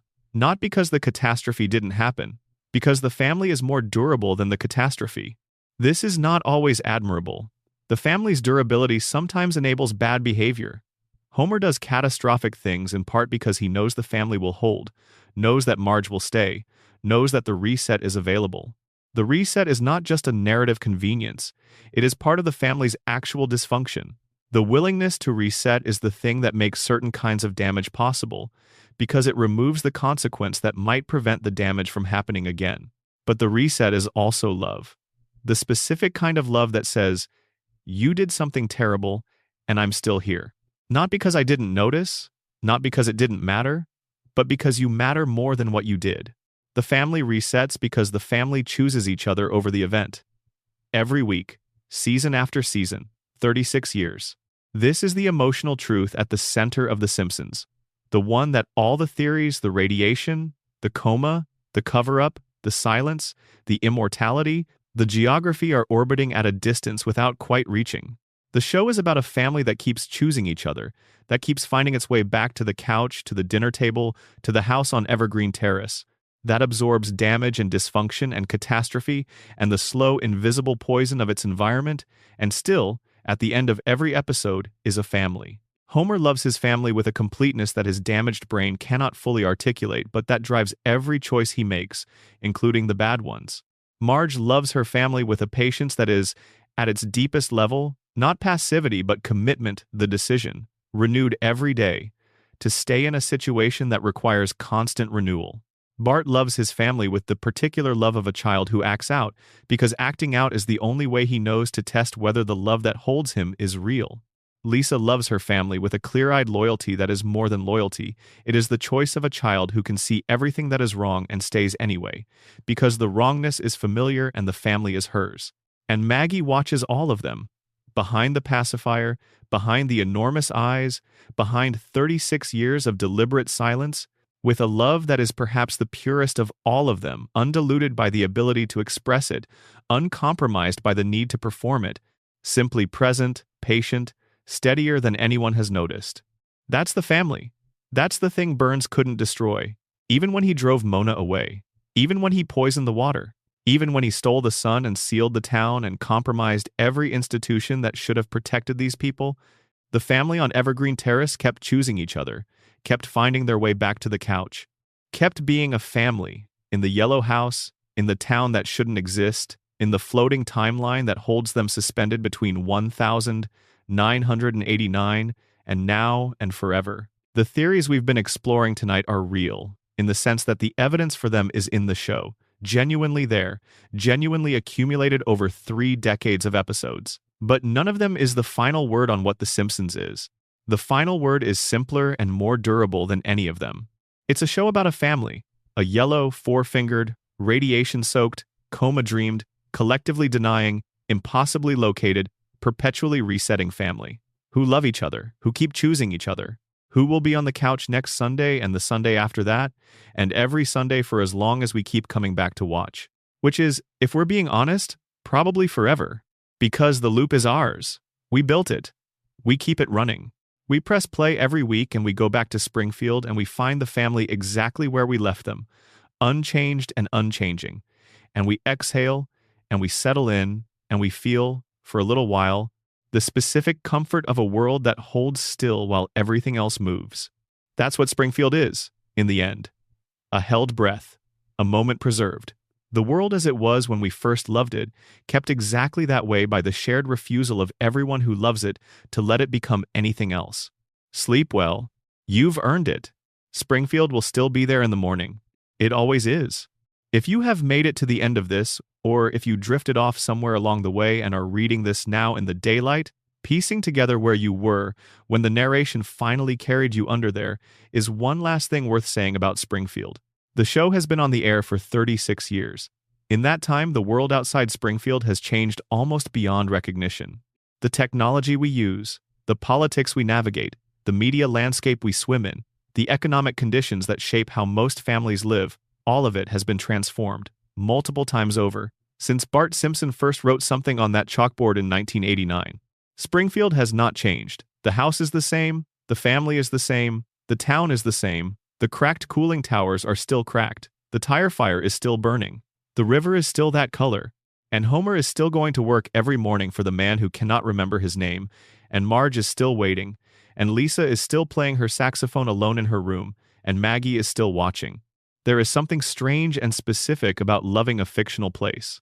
It is different from loving a real place, because a real place changes. It changes whether you want it to or not, whether you're watching or not, whether you have any say in the matter or not.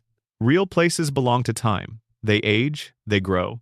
They become something other than what they were when you first loved them. And loving them means making peace with that, means loving the version that exists now as well as the version that existed then. Springfield doesn't ask you to make that peace. Springfield doesn't change. It holds still. It holds everything still. And when you come back to it, whether after a week or a year or a decade, it is exactly as you left it. The couch is the same. The family is the same. The show is the same show it was when you were watching it on a different couch, in a different house, in a different year of your life. This is what the floating timeline gives us. Not just narrative convenience, the possibility of a place that holds still. The possibility of going back, really going back, to something that was good and finding it unchanged. The possibility that some version of the world we loved when we were younger is still out there, preserved in the amber of a cartoon town, waiting for us every Sunday at 8 o'clock. Maybe that's why we can't let them go. Not because we haven't grown, not because we don't know the theories, don't understand the contamination and the coma and the cover-up and the silence, but because knowing the darkness underneath a thing doesn't always stop you from loving the thing. Sometimes it makes you love it more. Sometimes the knowing and the loving exist together, not in tension but in the specific way that adult love is different from childhood love, more complicated, more aware of what the beloved costs and carries, and chosen again anyway, with clear eyes, because the alternative is not loving at all. We know what Springfield is. We've been through it carefully tonight. We've followed every thread. And tomorrow, we'll put it on again. Because that's what you do with the things you love. You keep going back.